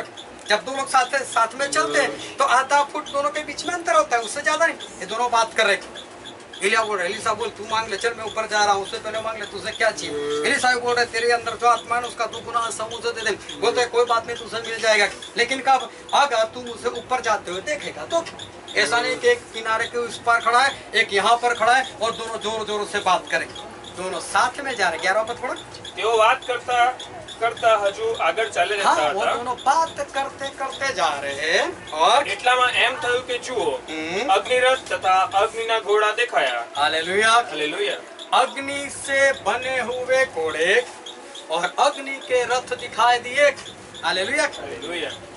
एक दिन का राजा जो बनता है, दूल्हे राजा, बाद में तो पूरी उम्र कहाँ चली जाती है? नौकर बनने में। हालेलुया। હાલેલુયા। सभी लोग डरते हैं, सभी लोग डरते हैं। पत्नी को फोन तो करना ही पड़ता है। हालेलुया। उसको बताना ही पड़ता है, मैं आ रहा हूँ, मैं जा रहा हूँ। लेकिन एक दिन का राजा बनता तो कितना बड़ा रथ मंगाता है, आगे 4-4 घोड़े, मेरे परमेश्वर का रथ आएगा, वो भी एलिया को लेने के लिए आएगा। तो कैसा रथ होगा? हालेलुया। वो कितना बड़ा होगा, वो भी आग से बना हुआ। मुझे नहीं लगता 1-2 घोड़े आए होंगे, मुझे लगता है 40-50 घोड़े आए होंगे। हालेलुया। हालेलुया। 40-50 घोड़े आए होंगे और इतना बड़ा रथ आया होगा, लेकिन किसका? आग अग्नि से का। बना हुआ। हालेलुया। हालेलुया। अभी तो वैसे भी गर्मी है, कभी कोने में कभी इतनी सी छोटी सी आग लगी हो ना, उससे 10 फुट दूर से जाना तो भी ऐसा लगेगा गर्मी लग रही है। हालेलुया। हालेलुया। तो फिर इतने अग्निरथ और अग्नि घोड़े आएंगे और ये दोनों साथ में जा रहे हैं, बीच में सिर्फ आधे फुट का अंतर है, बीच में से घोड़े निकल गए, बीच में से पूरा रथ निकल गया। चलो एलिया को तो ऊपर जाना था, एलिया तो बच जाएंगे। एलिसा का क्या होगा? एलिसा तो मर जाएगा ना। हालेलुया। एलिसा तो मर जाएगा ना। लेकिन बाइबल में ऐसा लिखा है, भजन संहिता उसका 104वां अध्याय और उसका 4था पद। વાયુઓને તે પોતાના દૂત બનાવે છે हाँ, અને અગ્નિના બળકા તેના સેવકો છે। हालेलुया। अग्नि के बढ़ के परमेश्वर के सेवक है। हालेलुया। बहुत गर्मी लगती है, बोलने वाले परमेश्वर के सेवक नहीं हो सकते। जो खुद गर्मी है, जो लोगों को जला रहे हैं, क्या वो परमेश्वर का दास? उसको तो शैतान भी अपना दास नहीं बनाता। हालेलुया। ये परमेश्वर का दास कैसा है? अग्नि का खुद बना हुआ, अग्नि के भड़के के समान वो खुद है, उनके बीच में से चला जाता है। वो अग्नि का बना हुआ रथ। एलिसा को क्या होगा? एलिसा को कुछ नहीं हुआ। और पढ़ते हैं आगे, दूसरा राजा જુઓ અગ્નિરથ તથા અગ્નિના ઘોડા દેખાયા ને તેઓએ તે બેને જુદા પાડી દીધા बाइबल में लिखा है, वो दोनों को जुदा कर दिया। અને એલિયા વંટોળિયામાં થઈને આકાશમાં ચડી ગયો। हाँ, એલિશાએ તે જોયું ને તેણે एलिसा ने वो देखा, मतलब उसको कुछ नहीं हुआ, ना तो उसके कपड़े जले, ना तो उसके बाल जले। एलिसा को कुछ भी नहीं हुआ। और एलिसा ने क्या बोला? જોયું ને તેણે બૂમ પાડી કે મારા બાપ રે મારા बाप रे। हालेलुया। हालेलुया। एलिसा जोर से चिल्लाया, मेरे बाप, हाय बाप, इतना बड़ा, इतने बड़े घोड़े, इतना बड़ा रथ, कितनी बड़ी बात जो थी वो यहाँ पर हो गई। एलिया जो था, एलिसा जो थे, वो एलिसा वो एलिया के पीछे पीछे उसकी सेवा करते रहे, उसके पीछे पीछे वो भागते रहे, उसकी सेवा करते रहे, सेवा में उसके पीछे बने रहे। और आखिर में ऐसा हुआ कि एलिशा को बहुत कुछ मिला और एलिया का जो दुगुना हिस्सा था, वो दुगुना हिस्सा भी एलिशा को मिला। और एलिशा परमेश्वर के राज के लिए तैयार हुआ। और एलिशा ने जितने एलिया ने काम किए थे उससे कई गुना ज्यादा एलिशा ने काम किए। और उसके बाद बाइबल में ऐसा लिखा है, दूसरा राजा और 13वां अध्याय, दूसरा राजा उसका 13वां अध्याय और उसका 14वां पद। એલિશા મરણ પથારીએ પડ્યો હતો। ઇઝરાયલનો રાજા યુઆસ તેની પાસે આવ્યો અને તેને જોઈને રડી પડ્યો ને કહ્યું કે મારા બાપ, ઇઝરાયલના રથો તથા તેઓના ઘોડે સવારો। हालेलुया। एलिशा बोल रहा है इजराइल को भी, मेरे बाप, ये इजराइल के घोड़े हैं, ये इजराइल की सेना है। और इजराइल के बाप के जब रथ को देखा था, उसके घोड़े को देखा था, अंदर से आवाज इतना भारी। और जब सही में मसीह लोगों को देखते कि ये मसीह लोग हैं, और हम मसीह लोग मतलब कैसे, आग के बढ़ के देखते आग में निकल नहीं सकते, ताप में निकल नहीं सकते, कैसे लोग। एलीशा परमेश्वर का दास, परमेश्वर के पीछे होता से चले और उनको बड़ी पोस्ट मिली। वो खुद एलिया की जगह पर वो भविष्यवक्ता हो गए और साथ साथ में उनका जो अनंत जीवन था वो अनंत जीवन पक्का हुआ। यीशु मसीह इंसान बनकर आए थे, हर रोज प्रचार कर रहे थे, 40 दिन 40 रात का उपवास किया, हर रोज प्रार्थना की, पूरी रात प्रार्थना की, चिल्ला कर प्रार्थना की, आंसू के साथ प्रार्थना की, विनती की। यहोशू ने कितना बड़ा काम किया। मूसा की सेवा 40 साल तक करते रहे। एलीशा सब कुछ छोड़कर वो एलिया के पीछे उनकी सेवा के लिए चले गए। कितना बहुत उन्होंने काम किया, कितना ज्यादा इन लोगों ने काम किया और कितनी मेहनत इन लोगों ने की कुछ पाने के लिए। क्या पाने के लिए? इस संसार की कोई वस्तु, कोई बंगला, कोई गाड़ी, कोई सोना, कोई चांदी, कोई पैसा। आज जो हमने वचन पढ़ा था पहला तीमुथियुस और उसका 4 अध्याय पढ़ा हमने और पूरा अध्याय हमने पढ़ा, लेकिन वहाँ पर एक बात लिखी हुई और वो बात ये है, हम पढ़ते उसका 8वां पद, पहला तीमुथियुस કેમ કે શરીરની કસરત થોડી જ ઉપયોગી છે। बाइबल में ऐसा लिखा है कि इस शरीर को लेकर जो हम एक्सरसाइज कर रहे हैं, जो हम कसरत कर रहे हैं, वो भी उपयोगी है, चाहे थोड़ी लेकिन उपयोगी है। बहुत ध्यान से परमेश्वर के वचन को सुना कि परमेश्वर आज हमसे उनके वचन के जरिए कुछ बात करे। इस शरीर की कसरत करना बाइबल में लिखा है कि हमारे शरीर के लिए कुछ तो फायदेमंद है, चाहे 100% नहीं लेकिन कुछ तो फायदेमंद है। लेकिन ज्यादातर इंसान जो होते वो लोग इस एक्सरसाइज नहीं करते। ये शरीर की जो कसरत करनी चाहिए ज्यादातर लोग ये करते ही नहीं। एक्सरसाइज कैसे करनी होती, कब एक्सरसाइज इंसान कर पाएगा? एक्सरसाइज करने का कोई समय होता है, कसरत करने के लिए कोई समय होता है। सबसे पहले रात में कितने भी बजे सो जाओ, सबसे पहले सुबह जल्दी उठना पड़ता है। तकरीबन 5 बजे उठकर अपना पेट खाली कर कर, ब्रश वगैरह कर कर, कुछ खाए पिए बिना एक्सरसाइज करने के लिए निकलना पड़ता है। एक्सरसाइज कसरत मतलब कुछ नहीं, अपने शरीर को दुख देना, अपने शरीर के पास मेहनत करवाना, बोझा उठाना, भागना, दंड करना, उठना बैठना, इसको बोलते हम कसरत करना। लेकिन इसके लिए सुबह जल्दी उठना पड़ता है, भूखे पेट ये सब कुछ काम करना पड़ता है, बोझा उठाना पड़ता है, और तब हम बोल सकते हैं कि हमने शरीर के लिए कुछ कसरत की। ये 2-5 मिनट की बात नहीं होती, तो ध्यान समझना। कसरत अगर सही में करनी होती है तो तकरीबन 2-2.5 घंटे उसमें चले जाते हैं। 2-2.5 घंटे तक ये एक्सरसाइज करनी पड़ती है। इस शरीर को तकलीफ तो बहुत होती है, लेकिन उससे शरीर को फायदा भी बहुत होता है। इससे शरीर को फायदा भी बहुत होता है। सबसे बड़ा फायदा कौन सा है कि अगर लड़का होता है ना तो उसमें क्या हैंडसम दिख रहा है, जब उसकी बॉडी देखते हैं ना, हैंडसम दिख रहा है, क्या हाइट यार, क्या बॉडी उसकी, तो उसको क्या बोलते हैं? हैंडसम बोलते हैं, बहुत अच्छा दिख रहा है। क्यों? कसरत कर कर उसने अपने शरीर को ऐसा सुडौल बनाया है कि उसको देख कर लोग ऐसा बोलते हैं कि सही में ये अच्छा दिख रहा है, सही में अच्छा। जितने भी फिल्म स्टार हैं उनकी बॉडी को देख लेना, वो लोग बहुत मेंटेन करते हैं, बहुत एक्सरसाइज करते हैं, कसरत करते हैं, चाहे कितना भी काम करो, लेकिन फिर भी वो लोग कसरत करने के लिए 2-2.5 घंटे जो होते हैं वो तो निकाल ही देते। वर्षों पहले जब विश्वास में आए उससे पहले हमारे विजय साहब भी मॉडल बनना का उनको शौक था और इसलिए वो भी जिम जा रहे थे। मॉडल बनने के लिए ऐसे नहीं बन सकते, एक्सरसाइज करनी पड़ती है। एक्सरसाइज करने के लिए जाते 2-5 मिनट नहीं करते थे, पूछ लेना उनको कितने समय तक वो करते थे। लेकिन मॉडल कौन बन सकता है? हैंडसम, जिसकी बॉडी अच्छी हो। हालेलुया। ऐसे मेहनत किए बिना वो नहीं बन सकते। तो शरीर की कसरत करते तो कुछ तो फायदेमंद है, चाहे 100% ना हो। लेकिन बाइबल में तो ऐसा लिखा है कि शरीर की जो कसरत है वो शरीर की कसरत कुछ तो है, वो फायदेमंद है। लेकिन सुबह कसरत करने के लिए चले गए। एक बार मैं मेरी लड़की को लेकर गया, मैं बोला तू आएगी तो तेरी बॉडी बहुत अच्छी जाएगी, जो सबसे छोटी वाली थोड़ी सी पतली। फिर वहाँ जाकर ऐसा हाथ देखते, पापा मेरी बॉडी हो गई। एक दिन में कहाँ से होने वाली है?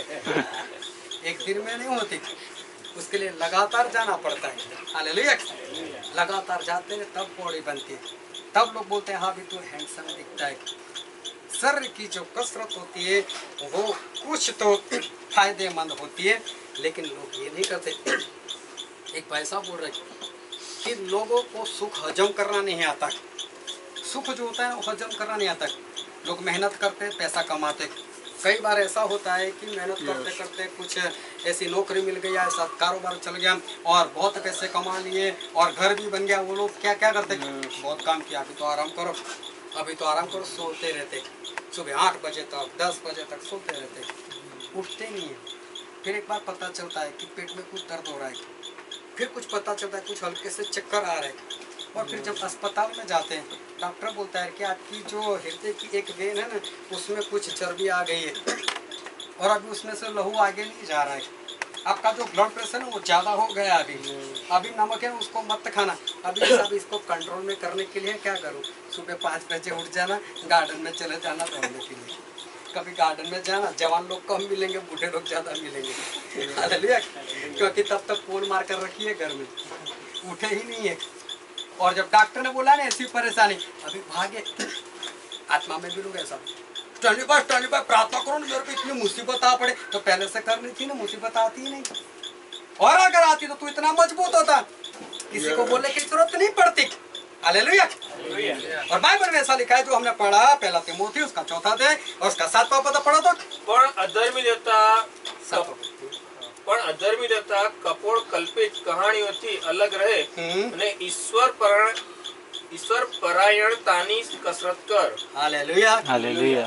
ईश्वर परायणता ने कसरत कर। हालेलुया। इसका मतलब होता है परमेश्वर के स्वभाव को अपना स्वभाव बनाने की कसरत कर। हालेलुया। जो हमारे परमेश्वर का स्वभाव है, जो यीशु मसीह का स्वभाव है, उसका स्वभाव खुद का बन जाए, ऐसी तू कसरत कर।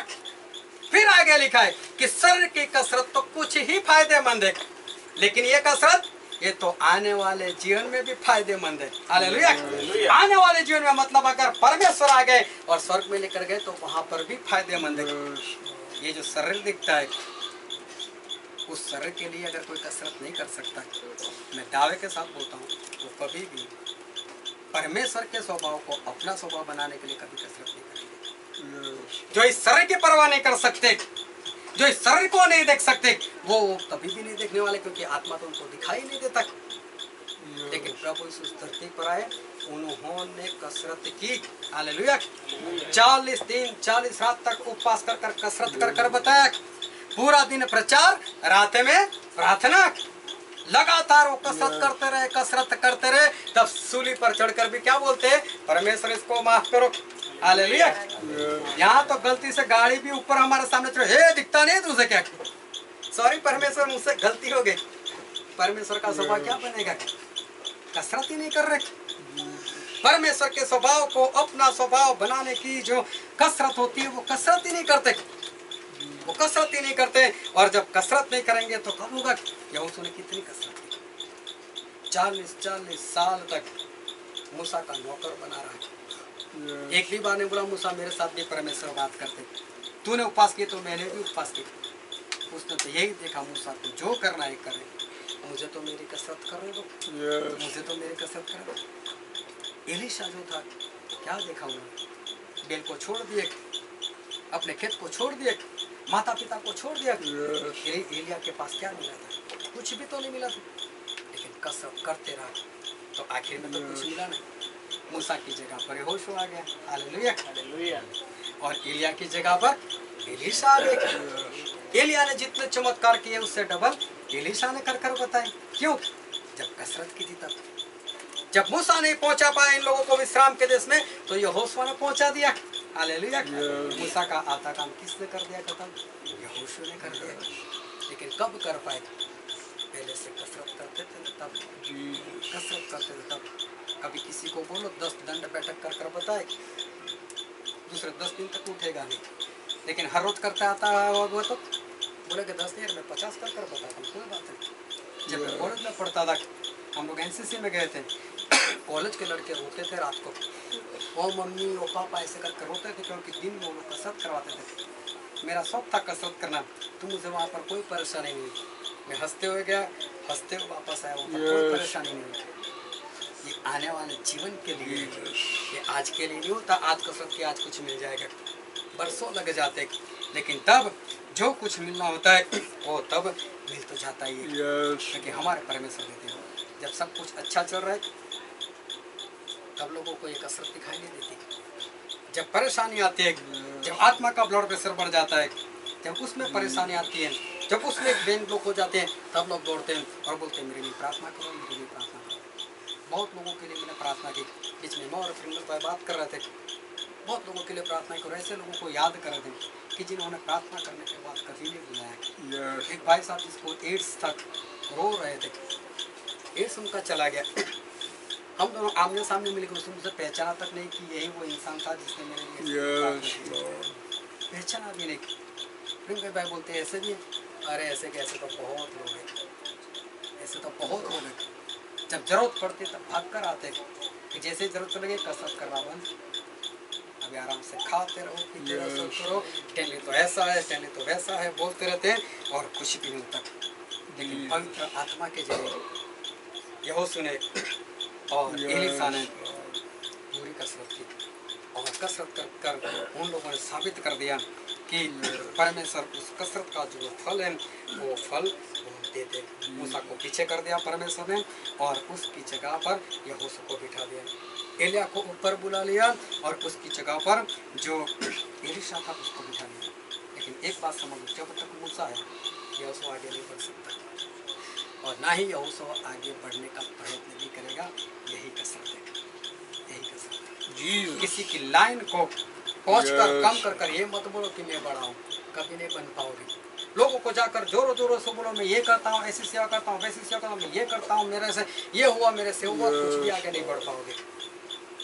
जब तक मूसा है, जब तक एलिया है, तब तक एलीशा नहीं है, तब तक यहोशू नहीं है। लेकिन परमेश्वर तो देखते हैं, यहोशू की कसरत देखते हैं, तो मूसा को हटा लिया ना बीच में से, लेकिन परमेश्वर ने अपनी जगह पर ले लिया, उसकी जगह पर यहोशू को बिठा दिया। लेकिन उससे पहले नहीं, हमारे परमेश्वर से अगर यहोशू चाहता तो 250 के साथ मिल जाता, हो सकता है उसका काम होता, लेकिन ऐसा नहीं हुआ। और फिर से एक बार आखिर में पढ़ते हैं जो पद हमने पढ़ा था उसका 7वां पद, पहला तिमोथी 4:7।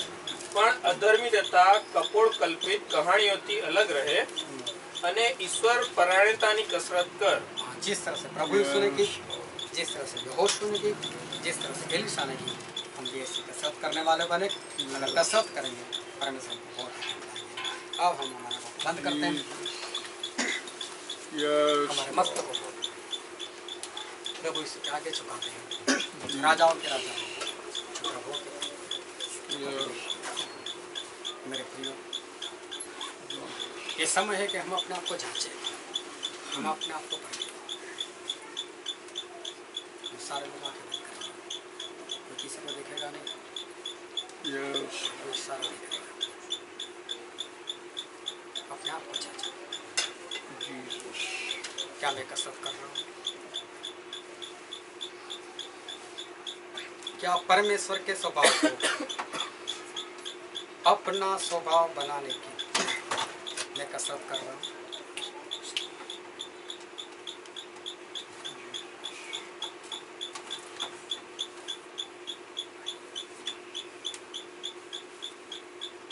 अपने आप को जांचो, अपने आप को देखो। इस शरीर की कसरत तो कुछ तो उपयोगी है।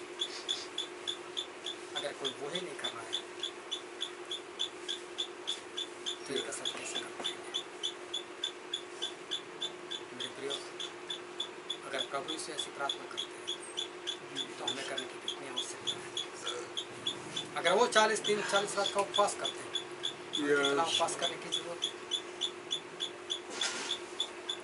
अगर यहोशू मूसा के पीछे की जा रहे हैं, हमें कितना करने की जरूरत है? और अगर एलीशा इतना कर रहा है, हमें कितना करने की जरूरत है? आत्मा की कसरत करो, प्रभु यीशु के स्वभाव को अपना स्वभाव Yes.